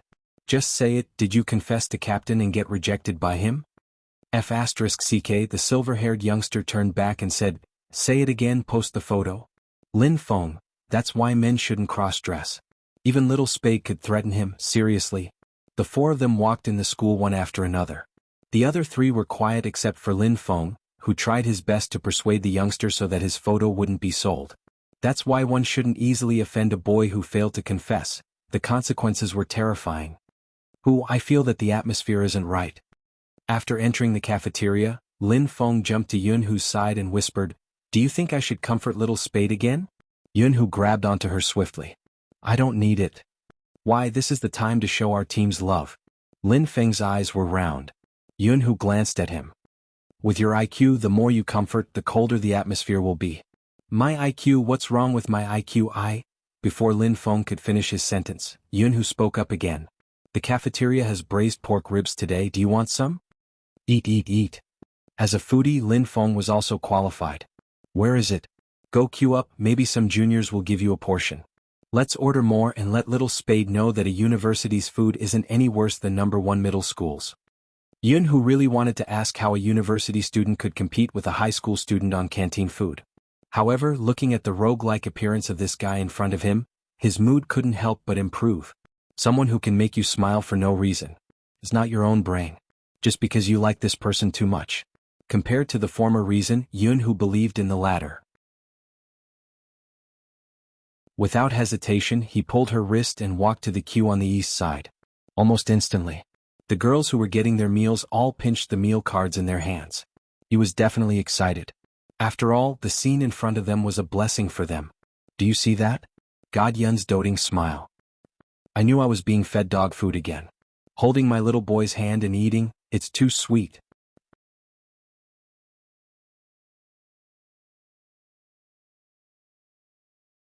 Chapter 608. It's true. An almighty Qin. Gosh. Big Spade followed Almighty Qin today, and he seemed very obedient. Was it an illusion? Absolutely not. In order to listen to their conversation, I inadvertently got a tomato scrambled egg from the line over there. My Big Spade kept asking the Almighty what he wanted to eat. Damn. I want to get a tomato scrambled egg too. That day, the line at the tomato scrambled egg window was especially spectacular. They all wanted to get closer to the youngster standing behind Chinamo. The canteen lady thought it was another celebrity who came to their school to film a reality show, like Returning to School or something. My Big Spade is so obedient. I feel like I'm just short of putting my chin on the Almighty's shoulder and acting like a spoiled child. Listening to the noise around her, student Jiu realized that she was indeed a little close to the Almighty. However, in order to eliminate the conflict, she had to keep up with the Almighty's pace. But the Almighty didn't seem to be very happy. The youngster thought for a moment, stopped, took out her phone, and very seriously typed a few words on the official Weibo. My good brother is angry. How do I pacify him? I have to believe in the power of the fans. There must be a good way. Honestly speaking, not many of the girls were really getting their food. They all let the male students go in front, and their eyes swept over the youngster who was looking down at her phone. What's my Big Spade doing? Not getting his food? Not asking what Almighty Qin ate? Continue sprinkling sugar. It's so annoying to suddenly stop like this. I can't hear anything. Wait, my Big Spade didn't stop. Look at the official Weibo. When the girls in the canteen realized what was going on and looked at their phones, there were already a lot of comments under that message. Tell me, who is my good brother? It's probably Almighty Qin. As a student of a university, I swear on my honor that it's definitely him. Almighty Qin is walking in front, and my Big Spade is following behind. The two of them are getting food. My big spade must have done something wrong to make Almighty Qin angry. He's acting like he's coaxing his boyfriend. Big spade, listen to your sister. Hold your tongue and give the Almighty a kiss. That's right, bring out your aggressiveness and kiss him. The aggressive Jiao had already gotten her food and was sitting on a chair in the cafeteria. Since she had to look at her phone, she coolly held her chopsticks in her mouth. However, these messages, how were they meant to coax a brother? Little spade, try this. It's braised pork ribs. Lin Feng carried a huge pile of things and sat opposite the youngster. On his left was Jianghu. Hey, don't you think the surrounding girls are more excited than before? Moreover, all of them were pressing on their phones. Usually, they would be taking pictures at this time. Why weren't they taking pictures today? That's weird. Am I not handsome enough today? Don't worry, you're very handsome. Because they're replying to my question on my official Weibo, they don't have time to take pictures. Classmate Jiao replied in her heart, her eyes drifting a little. Chinamo sat there with an indifferent expression. He glanced at the youngster who was also tapping on his phone. Then he scanned the surroundings. He glanced sideways and tapped on the phone screen on the dining table. His official Weibo account had just been automatically logged in.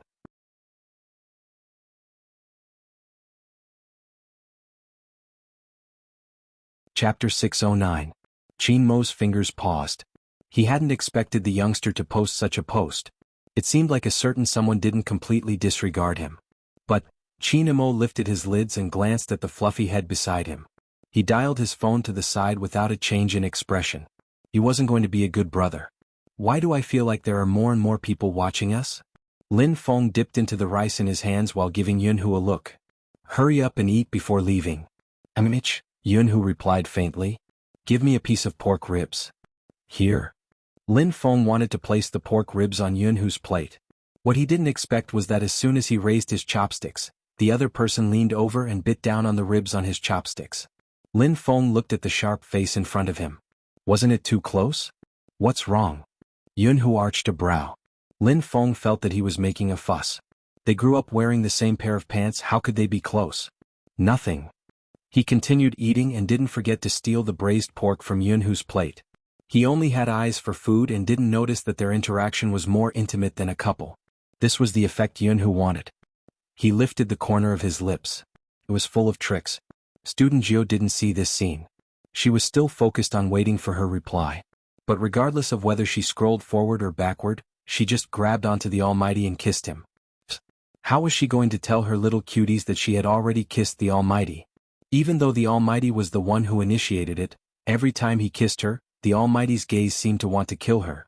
In the end, he probably didn't throw her into the rubbish bin because she was his little brother. It seemed like she could only think of a solution when they were playing games. As for the youngster's behavior of burying her head in food after putting down her phone, the surrounding girls expressed that even though she was cute, she didn't kiss the Almighty. She didn't seem sincere in coaxing him. Student Jiao saw it and replied, I'll coax him when there's no one else. I'm shy in front of so many people. Of course, Qin Mo saw the reply as well. He arched a brow. She would be shy in front of so many people, right? Then he would wait until there was no one around and see how this guy would coax him. As soon as he put down the phone, the screen lit up and vibrated. At a table, 4 people looked in that direction. The caller ID was from Director Huang. That police chief? What was he looking for the captain for? This was Lin Feng's first reaction. Yunhu was different from him. He had already vaguely known some things, but he continued to eat in silence. Hey! Qin Mo stood up, one hand holding onto his phone, the other shoved into his pocket as he strolled into a corner.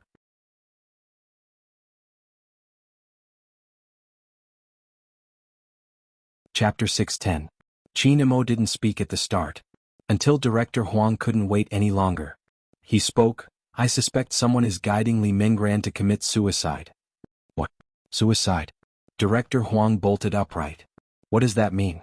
Isn't it a sexual assault case? Why is it suicide? Qin Mo tilted his handsome face. Have you seen the contents of the forum? Director Huang frowned. Speaking of which, it isn't easy to enter the forum, it requires an invitation code. If you hadn't gotten Fatty's help, it would have taken some time. Qin Mo lowered his gaze. I'm asking about the content. The content is simple. Director Huang paused. It's a normal topic but it makes me uncomfortable. Qin Mo's voice was calm. According to Li Mengran's description, Everyone there is complaining about their pain and dissatisfaction. A psychological research conducted by Yale University found that bad emotions are like a cold, they can spread rapidly through the telepathy between people. Once a person comes here, they won't be healed, instead they will go to extremes. Psychological guidance can easily make people lose faith in the world. The maiden's sacrifice has two meanings, one is Li Mengran's ID and the other is a prediction of suicide. But due to certain reasons, Li Mengran gave up on the idea of suicide and chose to resist. What was the reason? Director Huang stilled, he had never expected the situation to be so complicated. Qin Mo's gaze deepened. For example, a sudden confession. Director Huang paused for a few seconds. Are you serious? Qin Mo remained silent. Director Huang started to panic. Hurry up and get the person who confessed to her to coax her, what if she takes it too hard? Qin Mo tightened his grip, his voice sinking. She's fine now, what's the point of coaxing her? Inexplicably, the phone in Director Huang's hand turned cold. It must be his imagination. All right, as long as she's fine. Director Huang didn't have high expectations. To him, it was a good thing that no lives were lost. Should we follow the clues and continue searching for Z? Alright, speaking of Z, I have some good news. In recent years, our key case investigation unit has been cooperating with the Investigation Bureau. The information that we couldn't find back then has been verified. In Z's first case, the girl who passed away that you locked onto did have a very good friend. However, that person didn't really appear in school at that time and was quite a loner. Ever since that incident, she disappeared and never appeared again. There were very few clues left behind, not even a photo. It fits your deductions of Z at that time. Unfortunately, it's a little too late to find out. However, I already have her real name here. Qin Mo wasn't paying attention. Z's name wasn't important to him. Because no matter what the other party's name was, it was just a code name. But just as he was about to hang up, Director Huang's voice came over clearly. Her name is Bo Jiao, Bo as in fickle and Jiao as in 90. Bo Jiao? Also called Jiao?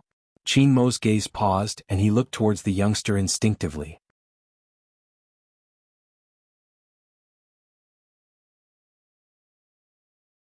Chapter 6:11. But at this moment, classmate Jiao didn't reply to the message. Because she received an email on her phone. That email had been mentioned a long time ago. Besides Hoshino, no one else would know. The content of the email was very concise. There was only one short sentence. The police have already found your information when you were in school. They should know your real name by now. Be careful. The last sentence was what Hoshino wanted to tell Z the most. Until now, Z hadn't told him where she was. It was probably because the time wasn't right. But Hoshino had already sensed that something was amiss. Why would the police suddenly start investigating Z's whereabouts? And this time, it was so aggressive that they couldn't guard against it. It wasn't like before. He was worried that something would happen to that person.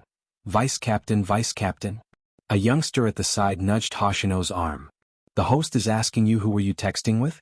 You were so engrossed.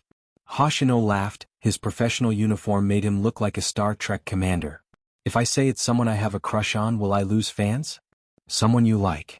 It wasn't just the host, even the youngster's eyes widened. What kind of joke was that? Besides sleeping, Vice Captain was a handsome otaku who only knew how to play games and stretch. How could he have a crush on someone? Almighty Hoshino, you sure know how to joke. The host thought he was joking. After all, how could such a man have a crush on someone? The moment he asked, the other party would agree. Alright, in case Almighty Hoshino doesn't answer the question properly, let's ask about esports. The host passed the microphone over. Our national competition has started, the champions of the 12 countries will be competing. Almighty Hoshino, which team from our country left the deepest impression on you? Hoshino didn't need to answer such a question. The youngster beside her laughed. Babe, we have only competed with Xiangnan, we haven't interacted with the other teams yet. Let's wait for the next time before commenting. The host agreed with him. In terms of esports, China had always been at the middle level. But the Japanese were the cream of the crop. Even Xiangnan was average in front of them, let alone the other teams in the country. The MC didn't mean to belittle any team. On the contrary, she was a fan of Supreme Alliance for many years. When she heard his reply, she even wanted to say that there was a team that could have defeated the Japanese team. It was just that Almighty Qin's whereabouts were unknown at that time, and when he returned, he was injured. She still remembered the appearance of that person at his peak. He took on 5 people by himself, and even after the team was wiped out, he could still return to the city with low health. He was as fierce as the wind. But now, she was worried that Almighty Qin's hand hadn't fully recovered. Otherwise, Almighty Qin wouldn't have been using support attacks all this time.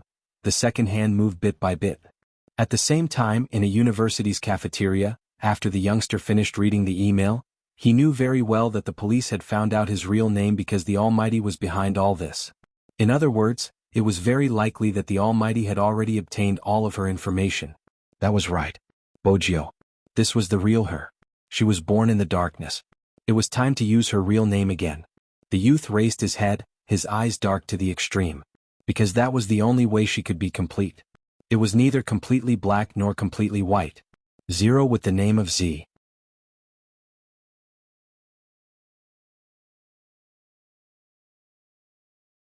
Chapter 6:12. Not far away, Qin Imo hadn't hung up the phone. Director Huang noticed his pause. Why aren't you saying anything? Did you discover something? No. Qin Mo's eyes were still fixed on the youngster, his gaze as deep as the ocean, so deep that one couldn't see the end of it. His voice was calm. But there is one thing, Z might not be the one coming this time. It's not Z. Director Huang was shocked. That can't be, with such a style and that message, it's impossible. The crime style can be imitated and the message can be faked. You mean someone is impersonating Hacker Z? Director Huang's head hurt. Why was the case so complicated? What's the basis? Qin Mo's thin lips quivered. There's no basis. He was someone who had always been particular about evidence, but this time, he had come to a conclusion without any basis. What exactly was the reason for this? Director Huang asked in confusion. Qin Mo's side profile didn't change, as though he was stating a fact. Because the Real Z wouldn't lead a victim to suicide. Director Huang paused before replying. I know you used to pity Z and wanted her to be your partner, but no matter how pitiful she is still a criminal and no one can predict her next move. Even you have said that some people aren't originally devils, but after coming into contact with the dark side for a long time, they will turn into a devil. The last time you fought was 3 years ago. You were still in your 3rd year of high school then. In 3 years you have changed, and perhaps she has changed as well. Qin Imo remained silent. Director Huang sighed. Since you are so insistent, we will investigate further. We really need you this time. That kind of forum can't exist anymore. It wasn't scary to see the real culprit, it was to use a forum and words to induce someone to commit suicide. Moreover, he had seen some posts on the forum. Some of them had even turned violent, threatening to let everyone around them die and so on. Hence, regardless of who the culprit was, they had to find the culprit as soon as possible.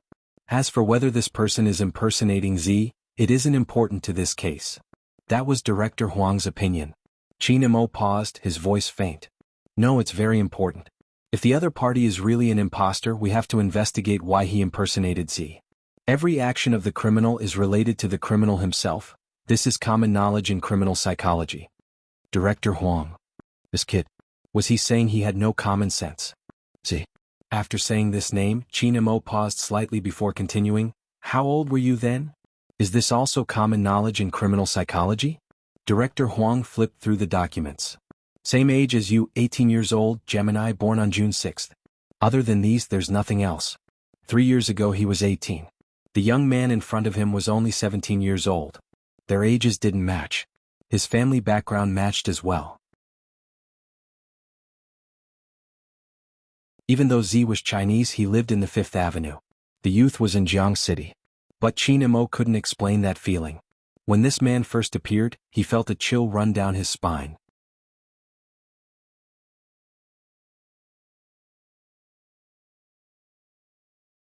Chapter 6:13. That was why he sent Fatty to track them. But it turned out that this was not the case. Qin Imo hung up the phone, stuffing one hand into his pocket as he looked in the youngster's direction. No one knew what he was thinking. But after about 3 seconds, he picked up his phone again and dialed a number. Help me investigate someone. Okay, Captain, who do you think we should investigate? Fatty loved to do this kind of thing. Is it related to the police? Qin Mo's gaze deepened. No, it has nothing to do with the police. Chekchio. Who? Fatty thought there was something wrong with his ears. He dropped his fork that was eating instant noodles. Qin Mo's voice didn't change. You didn't hear wrongly. Investigate Jiu from the beginning. Inform me of all the details. No, Captain, what's going on? Why are you investigating Little Spade all of a sudden? Fatty didn't understand. Qin Mo only gave him 2 words. Go and investigate. Fatty knew very well that he couldn't afford to offend the captain at this time, and he also knew that if this matter wasn't even reported to the police, it must be a very important matter. What exactly did Little Spade do? Why did the captain suddenly become like this? Fatty did not dare to ask again. He could feel that it was best not to ask this question. At this time, the youngster had decided to use her identity as Z, Bojio, her real name. He made this decision because the time had come. From the beginning, Gio knew that once she used her hacking skills again, the Almighty would suspect her one day. Now the day had come. As expected. But she didn't want to break the current relationship between her and the Almighty. Therefore, the only thing left to do was to stall for as long as possible. At the very least, she had to wait until she won the National League before she admitted her identity. After recovering her identity, she was clearer about her position. The Almighty wouldn't notice her immediately. This was because not many people would think of reincarnation. With that in mind, Bojio smiled. It was a handsome smile. This time, who would win, her or the Almighty? No matter who won. She believed that she would never forget that back view that was as straight as a pine tree. Even if they weren't in the same trench, even if they were enemies. She was happy to. Because her opponent was him, who had perfect values, not anyone else. At that time, even Z himself didn't know. In her world. What did it mean for an opponent to become so important? With Qin Mo's skills, no one would know what call he had received. When he walked back, he had already put his phone away. He had one hand in his pocket, which only made people feel his natural handsomeness. The girls couldn't help tagging their big spade. Seeing Almighty Qin like this, don't you want to kiss him? Shut up, my big spade is shy and kissing in private. Other than kissing, we can do something else. After all, I, Big Spade, boast of being the attacker. Let me say this weakly. Usually, only the ones who are on the receiving end will emphasize that they are on the offensive over and over again. In short, Lil Shou is trying to coax her boyfriend. Even throwing a tantrum seems like they're showing off their affection. I need some peace and quiet. The atmosphere in the cafeteria was closely related to the official Weibo. After Lin Feng finished his meal, he couldn't take it anymore. He pulled Yunhu out.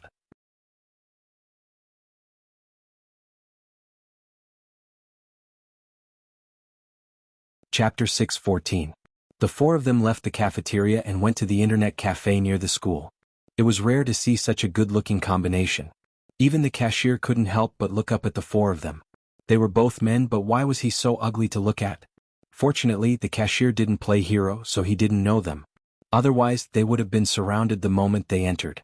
Due to the development of a mobile version of Hero, more and more people were familiar with this game. From office workers to primary school students, they really formed a group to hate him together. As a student, especially a computer science student, he had an extraordinary passion for esports. Hence, there were many Supreme Alliance fans in the internet cafes near a university. Under normal circumstances, Bojio would either be biting on a lollipop or wearing her black mask. This child was not afraid of being recognized. Qin Mo's face was too recognizable. Thus, the 4 of them found an inconspicuous spot and sat in a row. Such a scene could only be felt by those who had been to an internet cafe. How should I put it? Because it was a team battle, there was an indescribable coolness to it. Holy sh*T, come and look. What is it? The video of Almighty Qin returning to the city with low HP after a 1v5. That's right. Every large internet cafe would broadcast the esports competitions on the big screens on the weekends. Qin Mo's match was the most popular. If you want to know why it is popular, just play a game. In the 1v5, when he had killed 3 of the opponents, he had been at critical health. He had thought that the Almighty would be killed in the next second. However, he actually entered the bushes, shifted his position, turned around, and used a big move to kill the one in front. Then he recovered his health, shifted again, and continued to kill. Quintuple kill, team wipe. That kind of operation, even if it was replayed, would still make people burn with excitement. Handsome. The one and only male idol doesn't need to explain. I just want to know how Almighty Qin did it. I also play the hero that Almighty Qin plays. Don't you think that the hero you play is very ordinary? Any champion in Almighty Qin's hands is like a cheat code. He can move his position accurately. You have to get used to it. At this moment, these people didn't know that Qin Mo was here. If they knew, they would go crazy. Bojio was watching the video as well. When she reached the last point, she frowned. It isn't an issue of positioning. Little Spade is smart. As Lin Feng moved the mouse, he didn't forget to speak into his earpiece. Ordinary people can't tell. At that time, I also thought it was a problem with the positioning. Later, I heard from the captain that he had calculated everything beforehand.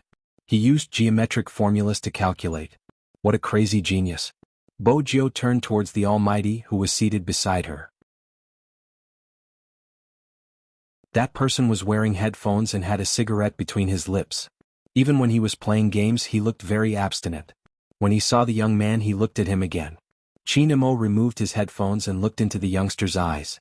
Sitting together, the two of them were much closer than usual.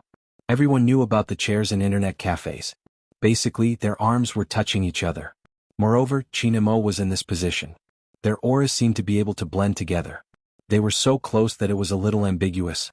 However, this was not the main point. The key was the Almighty's words.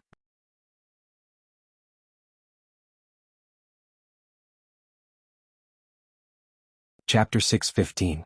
There was a loud bang. Bojiu only had one thought in her mind: she deserved it. But right now, she had clearly underestimated the Almighty's scheming. Since you're so aggressive, you shouldn't still be shy, right? Chinemo arched a brow. Bojiu. Was this the price of being caught posting on Weibo? Fortunately, at this moment, Lin Feng shouted, "Captain, the middle lane." Chinemo frowned, putting his earpiece back.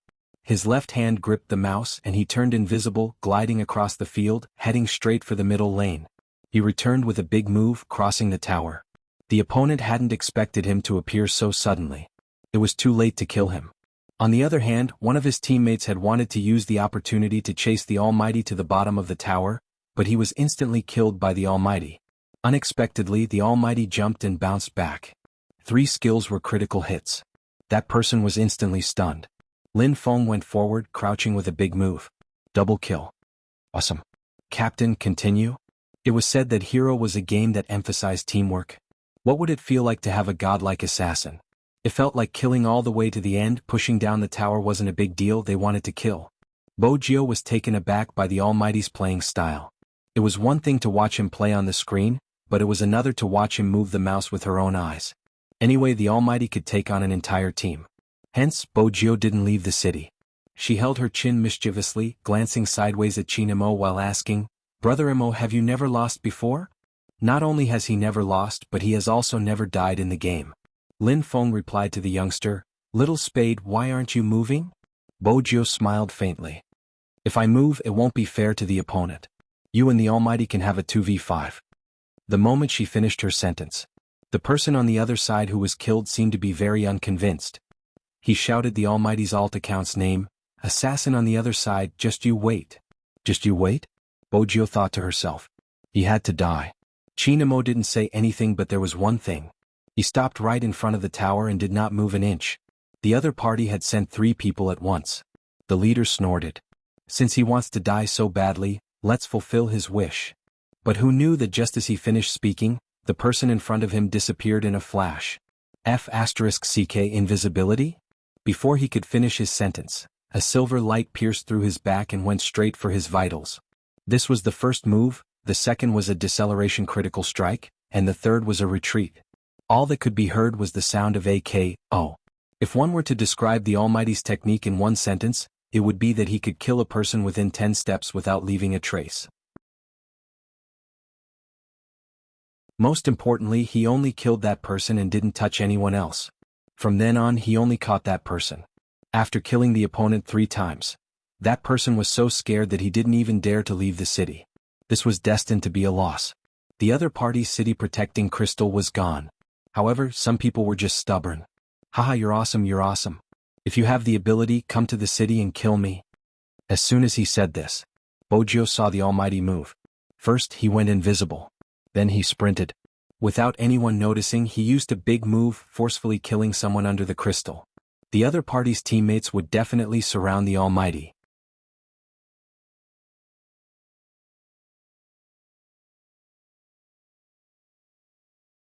Chapter 6:16. On the screen there were indeed 2 people sprinting out of the city heading towards Chinemo. But Bojiu hadn't expected someone to be so fast when he returned.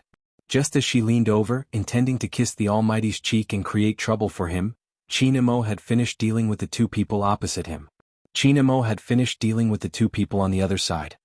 He sensed the youngster's approach and came over. In that instant the two of them froze in place. Because of his coincidental action, Bojio leaned over and kissed his lips instead of his face. Instead she kissed his beautiful lips.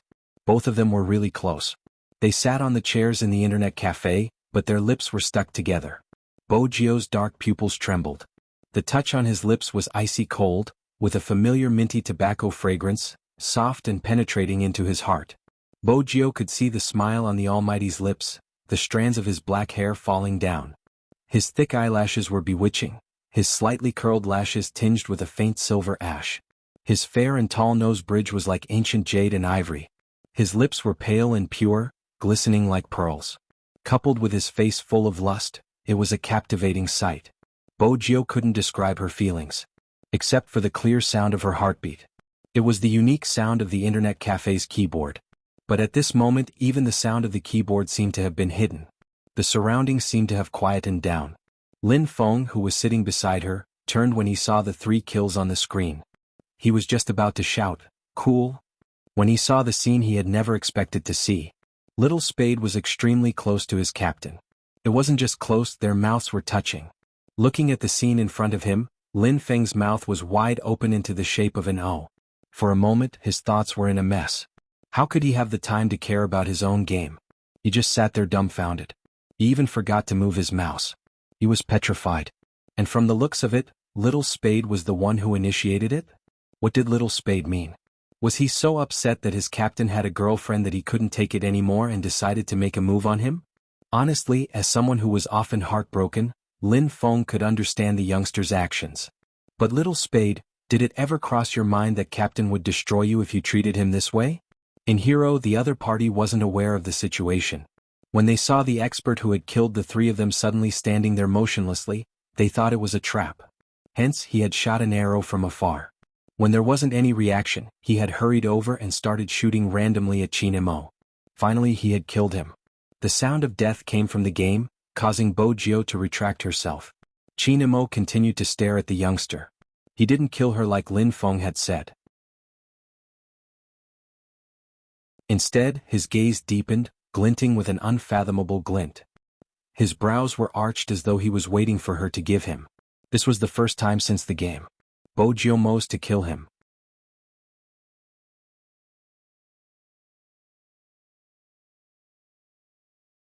Chapter 617. After that, both of them didn't move. In the noisy internet cafe, they sat shoulder to shoulder, looking at each other in the corner. Just as Chinamo had said, no one saw what the youngster did. Everyone was playing, clamoring for the top lane or the jungles. Only Lin Feng saw it. But that was why Lin Feng was even more shocked. Captain was actually kissed by Little Spade. He was kissed just like that. He wasn't angry. The music in the game was still blaring. The opponent was attacking. 5 of them were playing, but 4 of them didn't leave the city. Jianghu reached out to tap his earpiece, his eyes still on the screen. Feng, go to the top lane to catch them. No one replied? Jianghu glanced over, asking Lin Feng, why aren't you moving? Lin Feng grabbed Jianghu and gestured for him to keep quiet. He lowered his voice and said, let me have some peace first. Who, do you know what I saw just now? Little Spade leaned over and forcefully kissed Captain. If Lin Feng had said this in the past, Jianghu would definitely have believed him. But now Jianghu didn't think so. Because the captain he knew wouldn't allow anyone to forcefully kiss him if he wasn't willing. Besides, Jianghu was still suspecting that the girl in the convenience store was Little Spade. And recently, Captain's attitude towards Little Spade. He had never seen Captain being so indulgent towards anyone. Even though Captain had said that Little Spade was his younger brother, no one had ever treated his younger brother in such a manner. Hence, when Lin Feng started to speak again, Jianghu pressed him down and turned to look over. At this moment, Qin Mo's gaze hadn't left the youngster. Bojio had a serious expression, looking a little annoyed. Brother Mo, believe me, this is just a coincidence.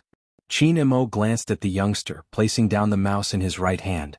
He asked slowly, the confession is a coincidence, saying that he wants to keep me is a coincidence, wanting to sleep with me is a coincidence, and now he's leaning over to kiss me is also a coincidence.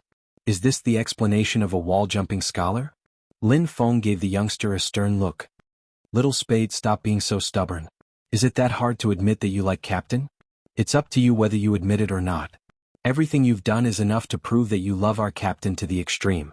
You even dared to force a kiss in an internet cafe. I admire you. Bo Jio felt that she wouldn't be able to clear her name after the Almighty's words. She could predict the future just by looking at Lin Feng's eyes. Did this matter have to be so depressing? The Almighty in the game was indeed dead. But the price she had to pay was a little too high. Looking at the youngster's slightly depressed face, Qin Imo knew that it was just like what the youngster had said, it was just an accident. But the more he thought about it, the deeper Qin Mo's gaze became. The last thing he wanted to see was the young man wanting to explain himself and draw a line with him after kissing him.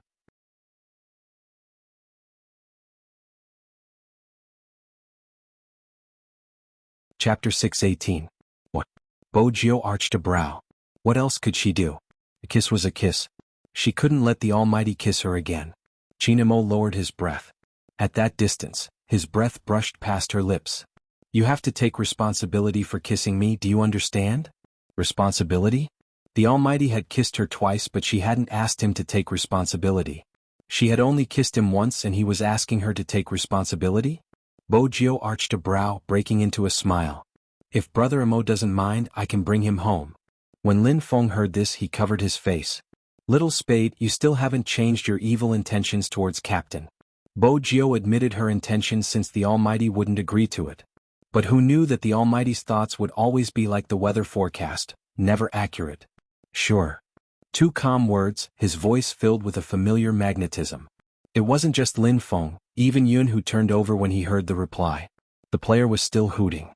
The opposing team must be stunned. This is our true ability, we were just letting you guys have your way. It was probably because his voice had affected the atmosphere at the moment. Qin Imo glanced over, grabbing onto the mouse once more. With a beautiful maneuver, he went invisible before launching a sudden attack, heading straight for the opponent's crystal. Ha again? That's how you died the last time, have you forgotten? It was obvious that the opposing team wanted to use the same method to kill the Almighty. But they hadn't expected it. This time, the other party's reaction was completely different from the last time. Not only did he kill a single person, he immediately killed a second person, then a third, a fourth, a fifth. 1 kill, 5 kills. Half a HP destroyed the city. The opposing team was completely dumbfounded. Who could tell them why the opposing team's standards were so high and low? Since they were so strong, why did they stand there and let them kill them 3 times? Were they playing with them? Of course they wouldn't have expected it. The reason Qin Imo stopped moving was because of the youngster's kiss. And the reason they were wiped out was because of the conversation between Almighty Qin and a certain someone. The game ended. It was very straightforward. Qin Imo reached for his jacket and glanced at her, his lips lifting into a devilish smile. Let's find a secluded place to talk about bringing me home. After all. Qin Imo paused, his voice slowing. You will be embarrassed in front of so many people. Bo Jio, the Almighty's hobby was to use her words to shut her up. In the end, this was a trap from the very beginning. Furthermore, it was a huge pit that was extremely difficult to fill. Qin Imo didn't say anything else, he reached out to grab her wrist, wanting to drag her out. Suddenly, an image appeared on the big screen in the center of the internet cafe. It was none other than an esports host interviewing the Japanese team. The Japanese were the strongest team in Asia. If Xiangnan was said to be China's ever-victorious team, in that case the Japanese would be a winning team in the international arena. In the past 10 years, Dongying had never lost a single battle.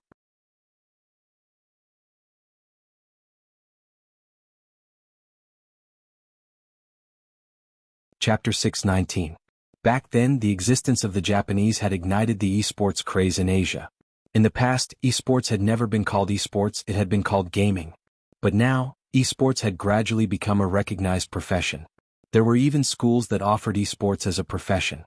This was all because of the Japanese team's appearance, and the Chinese had realized that gaming could also attract fans. That year, anyone who had been a gamer wouldn't have heard of the team. Even now it was the same. The fans of Heroes hadn't expected the Japanese to be invited to the National League. In that instant, the entire internet cafe was in an uproar. Did you see that? That's the legendary Hoshino who rarely shows himself. Do you know what he's best at? Triple kill at critical HP, a Grim Reaper wielding a scythe. Isn't the interview taking place in China? Gosh, I really want to know where they are right now. I would like to meet my idol. Wait, it seems like the Japanese aren't here as guests. After the National League, there will be an Asian League competition here, and the Japanese are here to represent their country in the competition. However, the Japanese are really shameless. Listen to what the host said. They said that they only know Xiangnan in China, and that Xiangnan is the only team they know. They haven't even heard of the other teams. It can't be helped, the Japanese are too strong. No one could understand the Japanese's strength better than the gamers. They were an unshakable existence. It wasn't surprising that they reacted in such a manner.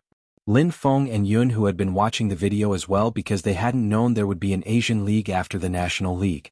Therefore, after the host finished asking the questions, they put down the mouse in their hands one by one and looked at the interview on the screen, full of vigilance against a strong enemy. But it was obvious that Bo Jio wasn't. She looked at the people on the big screen without moving. He was dressed in a professional uniform, his legs long and slender, his features mesmerizing as he answered the host with a slight smile. If I say I sent it to my crush, will I lose fans? Hoshino, Bo Jio paused instinctively, all her attention focused on him. She didn't notice the change in the Almighty's gaze the moment she stopped. When Qin Imo followed the youngster's line of sight, he recognized the person on the screen immediately. Back in Tokyo. The young man stopped abnormally when he saw the image of this person. It was the same today. Once again, Qin Imo could see the focus in the youngster's eyes. It was a focus that was different from when the youth looked at anyone else. It was as if even the bottom of his eyes would jump with light. That kind of light might not be easily discovered. But precisely because Qin Imo had been watching her, he managed to catch it. Even he didn't seem to have that kind of focus. Qin Imo slowly stuffed his hands into his pockets.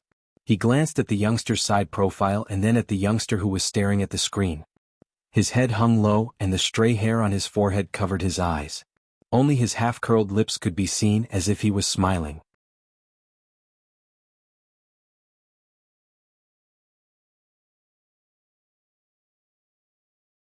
Chapter 620.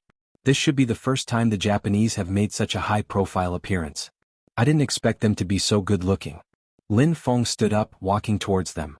I wonder if there will be any arrangements for the competition. Qin Imo remained silent. Yun Hu glanced at him. Regardless, we just have to do our best. Of course. Lin Feng chuckled, turning towards the youngster.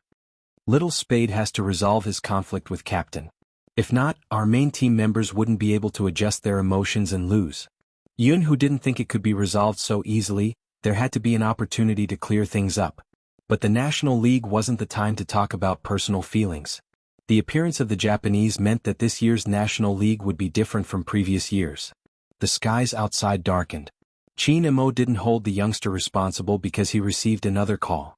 This time, it was from the hospital regarding his hand injury. Back then, Feng Yi had left Qin Mo's doctor's phone number. Hence, both of them would be notified at the same time. After leaving the internet cafe, Qin Imo headed to the hospital without telling anyone. But before he went to the hospital, he took one last look at the youngster and sent a message to Fatty. When you're investigating, check if he knows Hoshino. In the past, Qin Imo wouldn't have bothered about anyone's friendship. Perhaps, even he didn't know why he was so concerned about the youngster's focus. Perhaps it was because Qin Imo was familiar with the youngster's looks. Although he seemed gentle on the surface, his eyes had never been like that. That flickering darkness made him yearn for it. After watching the interview in the internet cafe, Bo Jio had indeed hidden her thoughts. She was wondering if she should acknowledge Hoshino. It was obvious that she wasn't the same as she had been in the past. Anyone who heard of such a thing would probably feel that it was absurd. She had been resurrected. And she had been reborn as a high school student. Even though she trusted Hoshino's ability to accept it, she still wondered if it was appropriate to acknowledge him. In the past, she never knew that Hoshino would choose to enter the esports industry after she left. In fact, if she thought about it carefully, Hoshino had said a long time ago that other than sleeping, the only other thing he loved to do was play games. Hoshino was different from him. There was no need for him to carry the burden of what she had to carry. The strength of the police this time was obviously different from before. Plus, the Almighty was here. Furthermore, China wasn't the Fifth Avenue, and it wasn't Tokyo either. The environment was bound to restrict their movements. If one day she was suspected, it wouldn't matter even if she went to jail. But Hoshino couldn't. She had to protect that person. That night, the First Central Hospital of River Town, the surgery building, 3rd floor.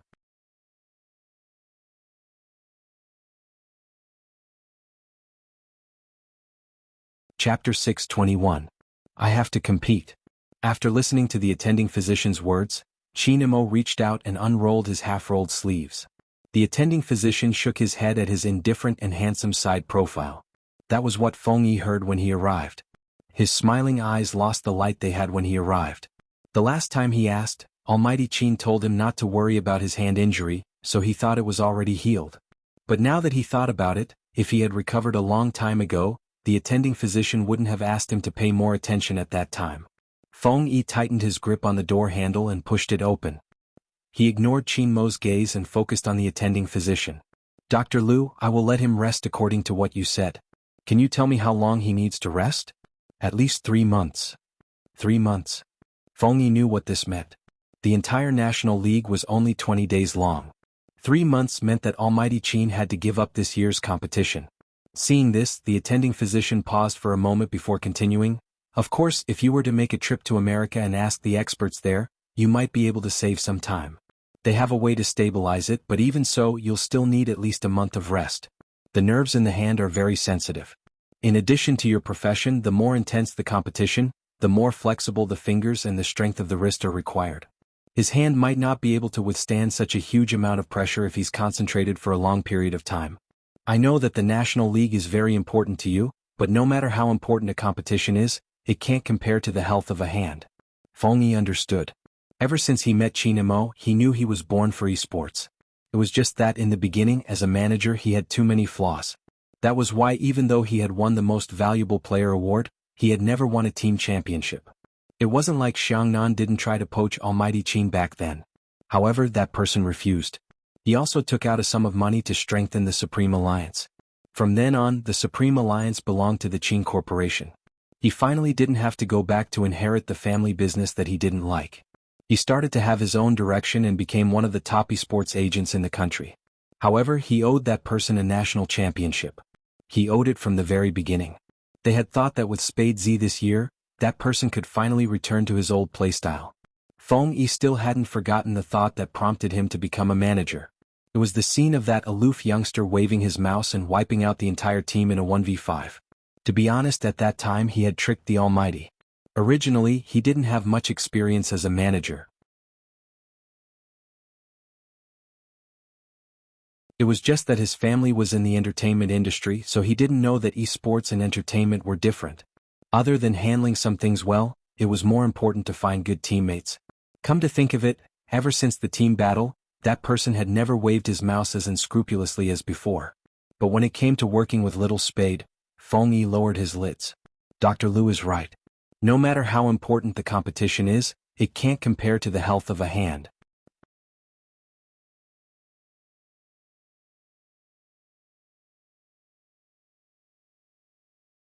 Chapter 622. Yes, it isn't just a competition for Supreme Alliance, but you have to receive treatment. Feng Yi didn't back down. Head to America first and we can talk about the future. Qin Imo buttoned up his shirt slowly and stuffed his hand into his pocket. His gaze was deep. I'm not going. The attending physician let out a long sigh. Is winning or losing really that important? It's not a matter of winning or losing. When Qin Imo said this, he had already walked to the door. His voice was neither loud nor soft. I just don't want to leave behind any regrets. No matter if they won or lost. His biggest regret was not being able to participate. He had said that he wanted to lead Supreme Alliance to the national championship and not be absent when Supreme Alliance lost. Regardless of whether he could continue his career in the future, he couldn't leave now. Of course, Feng Yi knew what Qin Imo was thinking. He knew he couldn't persuade him. But he couldn't let things develop like this. Looking at the tall and straight back disappearing at the end of the corridor. The more Feng Yi thought about it, the more likely candidate was Bo Jiao. He knew better than anyone else who Almighty Qin had kissed at the masquerade party. He also knew that to Almighty Qin, that young man was different from anyone else. After leaving the hospital, Feng Yi called the youngster. This was the first time he didn't follow Qin Mo's instructions. The night outside was dark and gloomy. His voice had also changed. He was no longer the old fox. There's something I need to talk to you about. When she received the call, Bo Jiao had just reached home. She was biting on the zipper of her jacket and preparing to remove her clothes. When she heard Feng Yi's words, she paused. Without asking, she stuffed a hand into her pocket, her voice clear. Sure, Where do you want to meet? Feng Yi admired the youth's straightforwardness. At the same time, he knew very well that the youth was tight-lipped. In some ways, Spade Z and Almighty Qin had too many similarities. The most important thing in a match was who would set the pace. In order to convince Almighty Qin to treat his hand injury first, there had to be a fiery person to lead the Supreme Alliance. Yunhu and Lin Feng weren't suitable. Spade Z was the only one who had never lost, just like how he had been when he first appeared. The night grew darker. He Honghua was still boiling soup when she saw her Jiao pull up the zipper of her jacket to the top and put on a pure black mask. Her gaze froze. Why did you go out as soon as you came back? Something came up last minute? Bo Jiao smiled faintly, her exposed eyes beautiful. Mom, I'll accompany you when I come back. He Honghua was very easy to coax. After hearing her Jiao's words, she instructed, it's cold outside and the smog is heavy. Wear another mask and clothes. Don't catch a cold. Jiao's body usually looked fine, but once he caught a cold, it would be worse than normal. That was why He Honghua was so nervous. But fortunately, now her economic conditions were better again. In addition, Jiao didn't go to those messy nightclubs anymore. He Honghua was relieved. Feng Yi arranged to meet at a coffee shop. The cafe was only open until 10 p.m., but it was quiet and no one from the media would notice them, so it was convenient for them to talk.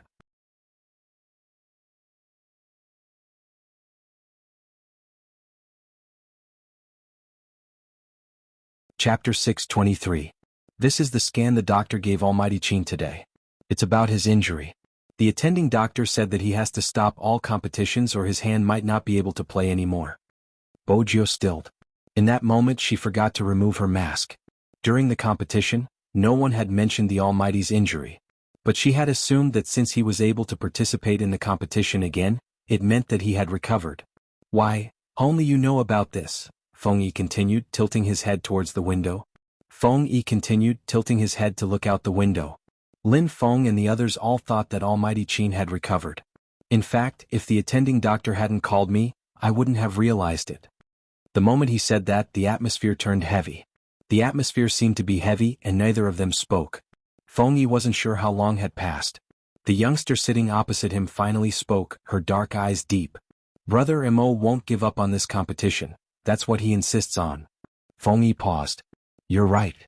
I'll look for him tomorrow. With that, Bo Jiao stood up. I understand what you mean, he has to be treated first. Similarly, Bo Jiao knew what it meant for the Almighty to miss the National League. Bo Jiao realized she had been wrong. Back then, the Almighty had mentioned that he might be absent for 1 or 2 matches.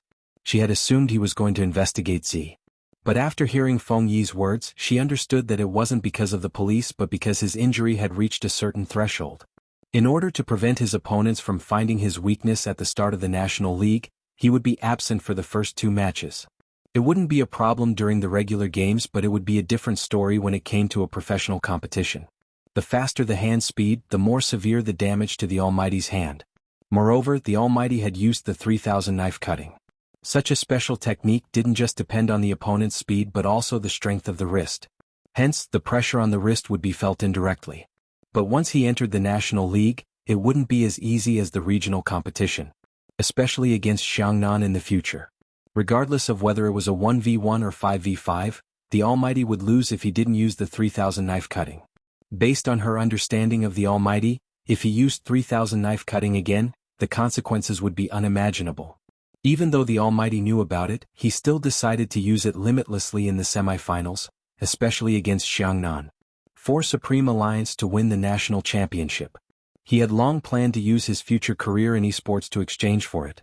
Otherwise, the Almighty wouldn't have hidden his hand injury. Firstly, he didn't want anyone to stop him after finding out. Secondly, he didn't want anyone to feel burdened. From the start, Bo Jiao had said that she couldn't bear to see him lose and couldn't bear to see him walk down the altar. A person like the Almighty, handsome on the outside and perfect on the inside, shouldn't have such regrets. For the first time he felt sorry for someone else. Bo Jiao's thoughts were more important. Forgive her selfishness. The people around him were the most important. The youngster lowered his lids and opened his email on his phone. He paused all actions to track down the fake Spade Z and hid his tracks again.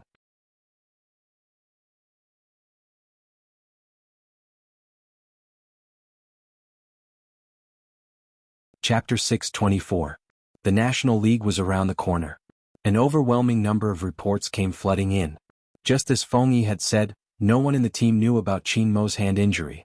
Many of them had been waiting for this day for a long time, be it the old members like Lin Feng or the new members like Shui Yaoyao. The National League wasn't just a competition to them. All the mockery disappeared. Or perhaps they could fight side by side. Shui Yaoyao couldn't explain her emotions. After a day of running, when she saw the day marked in red on the calendar, her heart beat slowly and solemnly. Yunhu and Lin Feng were still practicing their hand speed. For the past 365 days, when others couldn't understand why they liked to play games, they had spent most of their time on it. There wasn't a single effort that shouldn't be fulfilled. But behind this kind of fulfillment, there was usually someone supporting them. The morning sun shone down gently. Almighty Qin hadn't expected to see the youngster sitting in his room the moment he opened his eyes. A certain someone was sitting by the window holding a glass of milk as she fed the cat. The cat obviously didn't want to talk to her. A certain someone poured some milk onto her hand, ignoring the cat's disregard as she placed it on her fingertips. One look and it was obvious that she hadn't kept any animals. Indeed, Bojio hadn't kept any animals. After she had arrived, Movie Queen and had tasked her with waking the Almighty up and feeding the cat at the same time. She felt that it would be better to wait for the Almighty to wake up naturally, hence she had decided to feed the cat first. Who knew that the Almighty's cat would treat the handsome guy like dirt, giving him an arrogant expression. "I'm going to shave your fur, let's see if you're still like this." Qin Mo, who had just woken up, heard the small threat. Qin Mo arched a brow. He had just woken up and his voice was hoarse but magnetic. "Princess, come here." The cat heard his voice. It meowed immediately, pouncing towards the beautiful man on the bed. Where was the arrogance? Bojio placed the milk down, watching the fat cat. The big fat cat seemed to have sensed her gaze. He turned and shot her a look that said she was a stupid human, allowing her to experience it herself. Bojio smiled. "Brother Mo, how about grilled cat claws for breakfast? Be careful, it might take it seriously and give you a claw." Qin Mo looked at the youngster and didn't have the slightest intention of getting up. Bojio arched a brow. "You must be a female." "It's male." Qin Mo caressed the cat's body with one hand and leaned against the headboard. Bojio paused. "A male cat called Princess? What? Not good?" Qin Mo raised his eyebrows. Bojio smiled. "That's good. Princess, call one over." The big fat cat. Meow, this human with a suspicious aura. Don't think that I can't understand the smile in his voice. So what if a male cat is called a princess? What happened? Qin Mo glanced at the ball that had exploded in his hand, his brows twitching. "How did you provoke it? It usually doesn't do this to boys." "Because I'm not a boy." Bojio sat on the chair and placed her chin on the back of the chair. She glanced at the cat and thought that it must have smelled his scent. She smiled. "I'm not sure. It's probably the first time we're meeting. He thinks I'm too handsome and is jealous."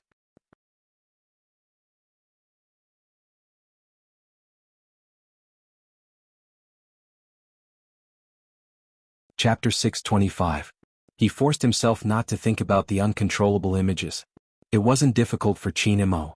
But he had never felt the urge to kiss and possess her the moment he saw her. After calming down, he found it comfortable to be in this position. The young man was sitting very close to him. No matter how he looked at him, he was pleasing to the eye. The youngster dragged the chair until it was the closest to him. "Brother Mo, are you taking in a disciple? What do you want?" Qin Mo watched the face that was so close to him, the white skin with the fur on it. Bojio smiled. "There's a mission in the hero game that requires both master and disciple to complete. Brother Mo, can you teach me how to play like a bookworm using calculations to fight a 1v5? Qin Mo released the cat. "You want to change your strategy? Be more precise." Bojio knew she wasn't the same type as the Almighty. She wouldn't change her strategy, but she needed to improve. Fortunately, Qin Mo wouldn't reject the youngster's request. He said faintly, "Come over." Bojio was focused on improving herself and raising her conditions. She didn't notice their positions. Qin Mo didn't notice either. Qin Mo's hand went around the youngster's back and pointed at the screen. "With your positioning, you should be able to use this formation to control him, then calculate." His voice was very low, and when it rang in the ears, it gave people the feeling that he was still talking about physics. It wasn't until later that Qin Mo realized their position. Surprisingly, a certain someone was exceptionally obedient today. Qin Imo lowered his lids to look at the person in his arms. She was scrolling through the characters on her phone, trying to control his urge to kiss her. He took a photo when the youngster wasn't paying attention. The photo was affectionate and wouldn't cause anyone to think otherwise. But Qin Imo had said that he wanted everyone to know who this person belonged to. There were still people expressing their opinions on the official Weibo. Some people were unwilling to be left out. Basically, they felt that Spade Z was putting on a show. Qin Mo's methods were always ruthless. He posted the photo with a few words. A certain someone's way of coaxing others is to come over to my place to play games. The moment the reply came out, quite a few people said, I told you to give out dog food. Almighty Qin didn't give out dog food yesterday, but that didn't mean there wasn't any dog food. Why did it feel like they were being abused? Just playing games? Playing games while sitting in my arms?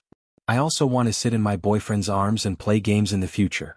Little Spade is gaming and Almighty Qin doesn't forget to take pictures. This gives me a lot of room to think. Let's not talk about anything else. Both of them are so handsome, and Almighty Qin has just woken up and discovered another incredible secret. How can they be so pleasing to the eye? Almighty Qin, you've changed. Almighty Qin. Bo Jiao, who was still absorbing all the attacks, didn't see the official Weibo. She glanced down at the screen and waited for the 1v5 team to be wiped out before saying, Brother Imo, I know about your hand injury. Qin Imo frowned. He stopped scrolling through his official Weibo, his side profile handsome. Why are you so obedient today? Are you here to persuade me?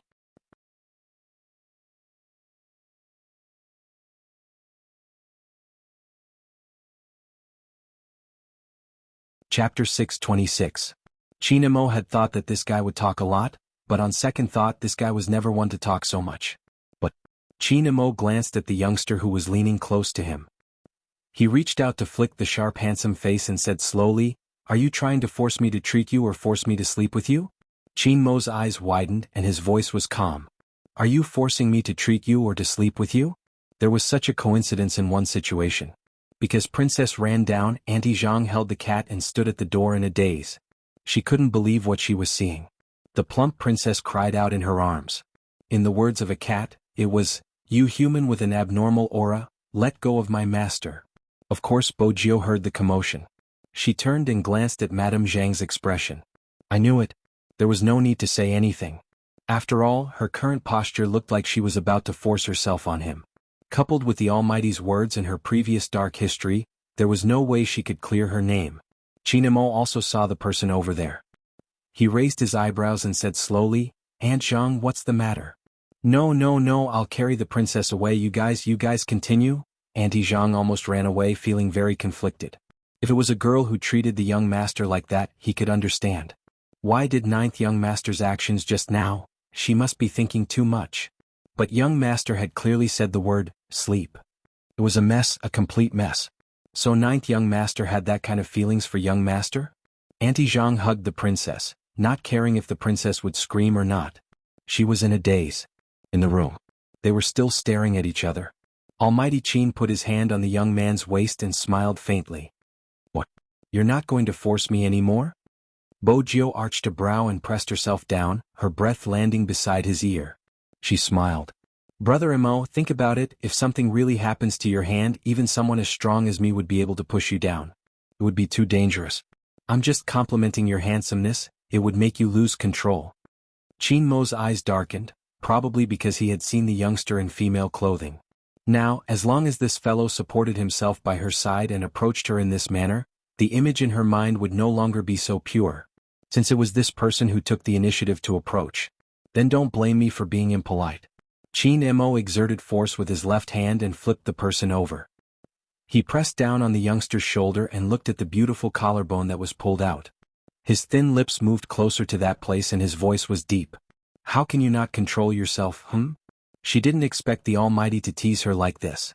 His warm breath hit her collarbone and it was hard to ignore. The most important thing was that the Almighty actually bit down on it. It was a real bite. Bo Jiao felt hopeless. But since she had made preparations before coming, the Almighty wouldn't notice her secret. And she didn't move. It would be dangerous if she moved further. In the future she would be called the little bandage expert and the fake top scholar. It was a little painful and a little numb. In the end, there was only an indescribable feeling. Qin Imo lowered his head, his black hair falling down, covering his expression. His eyes were deep and unfathomable.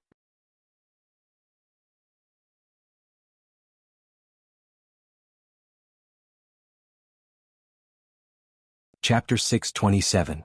Hey brother Imo, are you born in the year of the tiger? Bojio moved, avoiding the ambiguous position. Her movements were still beautiful. Even if you want to bite me, I'll force you to go for treatment. With that, Bojio poked his right wrist. It's so perfect there shouldn't be any flaws. Otherwise, how are we going to catch criminals in the future? Catch criminals with your brain, not your hands. Qin Imo looked at the youngster. His hair fell down and he looked exceptionally handsome. I won't miss this National League. You don't have to say anything else, understand? Bojio nodded. That's why I think we should make a compromise. You can go to America for treatment first and I'll fight the first few matches. I will last until the semifinals. I won't allow myself to lose and neither will Supreme Alliance to lose. Qin Imo remained silent. Bojio arched a brow. She pulled his hand over and clenched it into a fist. Brother Imo, you should trust me just like how I trust you. Besides, hero relies on strategy. If you use too much 3000 knife cutting in the early stages, you won't be able to keep up in the later stages. With Xiangnan's ability, if you can't go all out because of your hand injury, brother Imo, you'll be even more regretful. 15 days. Qin Imo glanced up. I will only be gone for 15 days. During these 15 days you have to inform me if anything happens. Bojio chuckled. 16 days, one more day to take a plane. Qin Imo didn't want to bargain with a certain someone. He just looked at the collarbone that he had landed hard on, his gaze deepening. Then he pushed the youngster away and pulled a towel. Where are you going? Bojio stood up as well. Why did they end up talking? Qin Imo threw a few words over without turning his head. Shower? Do you want to join me? I'm afraid I'll be jealous of Brother Mo's body, so I'll pass. Bojio found an excuse. I'm going downstairs to play games with Auntie. Brother Imo, after you shower, pack your things, I'll send you to the airport. Qin Imo watched the youngster's back view. Not only did a certain part not show any signs of softening, it even moved upwards. He was really going crazy. Qin Imo bent down and tore off his pants, along with his casual clothes. He took a cold shower and the water droplets sobered up his body. However, his desire to obtain that person did not change. The beast imprisoned in the depths of his heart. He didn't know how long he would be locked up. If it wasn't for that person, perhaps he could do whatever he wanted. But it was precisely because he was that person. Not to mention disgust, he didn't want to see even the slightest bit of alienation. Qin Imo changed his clothes and went downstairs. The sound effect of Hero was already playing. Movie Queen and was rather adorable when she played. She kept talking. What's wrong with this sorcerer? I've already beaten him to low health, but he didn't continue fighting. Instead, he charged to the tower to attack it. There are a lot of new players in the mobile version. The youngster laughed. While playing with his phone, he didn't forget to turn his head to look. Hide in the bushes and wait for me. Movie Queen and was a little excited. Usually, this meant that Jiu was going to lead her to kill someone. It was an interesting strategy. But before they could start killing, the youngster was pulled up by Qin Imo. He held onto her wrist, his voice low and deep as he leaned close to Bojio's face. Didn't you say you were sending me to the airport?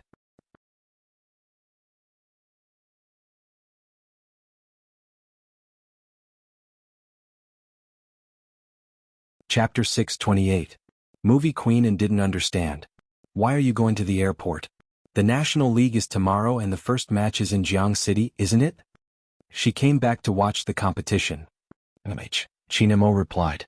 Leave the rest of the competition to Jiu, I'm going to treat my hand. Movie Queen and paused, glancing at Qin Mo's wrist. You're not healed yet? Qin Imo didn't want to say in front of the youngster that he had only temporarily treated his heart. Movie Queen and smiled faintly, looking very elegant. I understand. Go, let Deputy Jiang follow you. Qin Imo didn't reject the arrangement. It was best not to let the outside world know what he was going to do. But his hand was still holding onto the youngster, with no intention of letting go. Movie Queen and watched as the two of them left, her voice filled with relief. Madame Jiang, Imo finally took the initiative to treat his injury. He even left in peace. It wasn't easy. Yes, madam. Madame Jiang stood at the side. Movie Queen and chuckled. He probably found someone worthy of his trust. To him Jiao is very precious.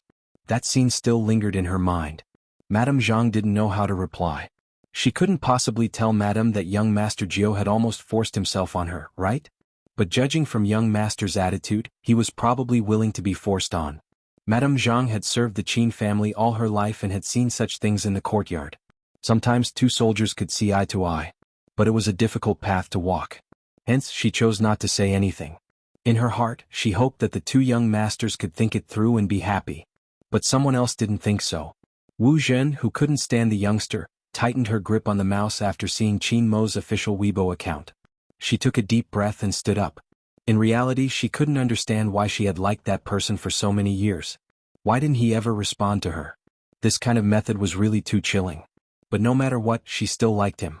And all these changes were because of that clingy thing. Perhaps she should change her method. Wu Zhen lowered her gaze and dialed Han Susu's number. The first thing she said was, "The young man you like should be gay." Han Susu didn't pay much attention to the rest. When the person she liked turned out to be a gay, it was as if all the illusions had been shattered. She had supported Spade Z so much and trusted him so much. She didn't expect him to be like this. Disgusting. Han Susu rubbed her arms. No wonder he never responded to me. So that's why. I really misjudged him. I must expose him at the national competition. Wu Jin frowned. It won't be good for Supreme Alliance. You should know that Brother Mo values Supreme Alliance the most. What should I do? I'm really disgusted right now. Some people's liking will deteriorate. When this liking deteriorated, it would become a kind of harm. Wu Jin was very clear, so she wouldn't do anything. She only told Han Susu, and if Han Susu couldn't help it, she would do it herself. She would even thank Wu Jin after she was done. In fact, Wu Jin treated Han Susu as her younger sister, which was why she said all this. A gay, relying on the fact that he was a man, could get so close to that person, and he was getting more and more out of hand. He didn't respond to those who liked him. Such an existence violated the rules of this world.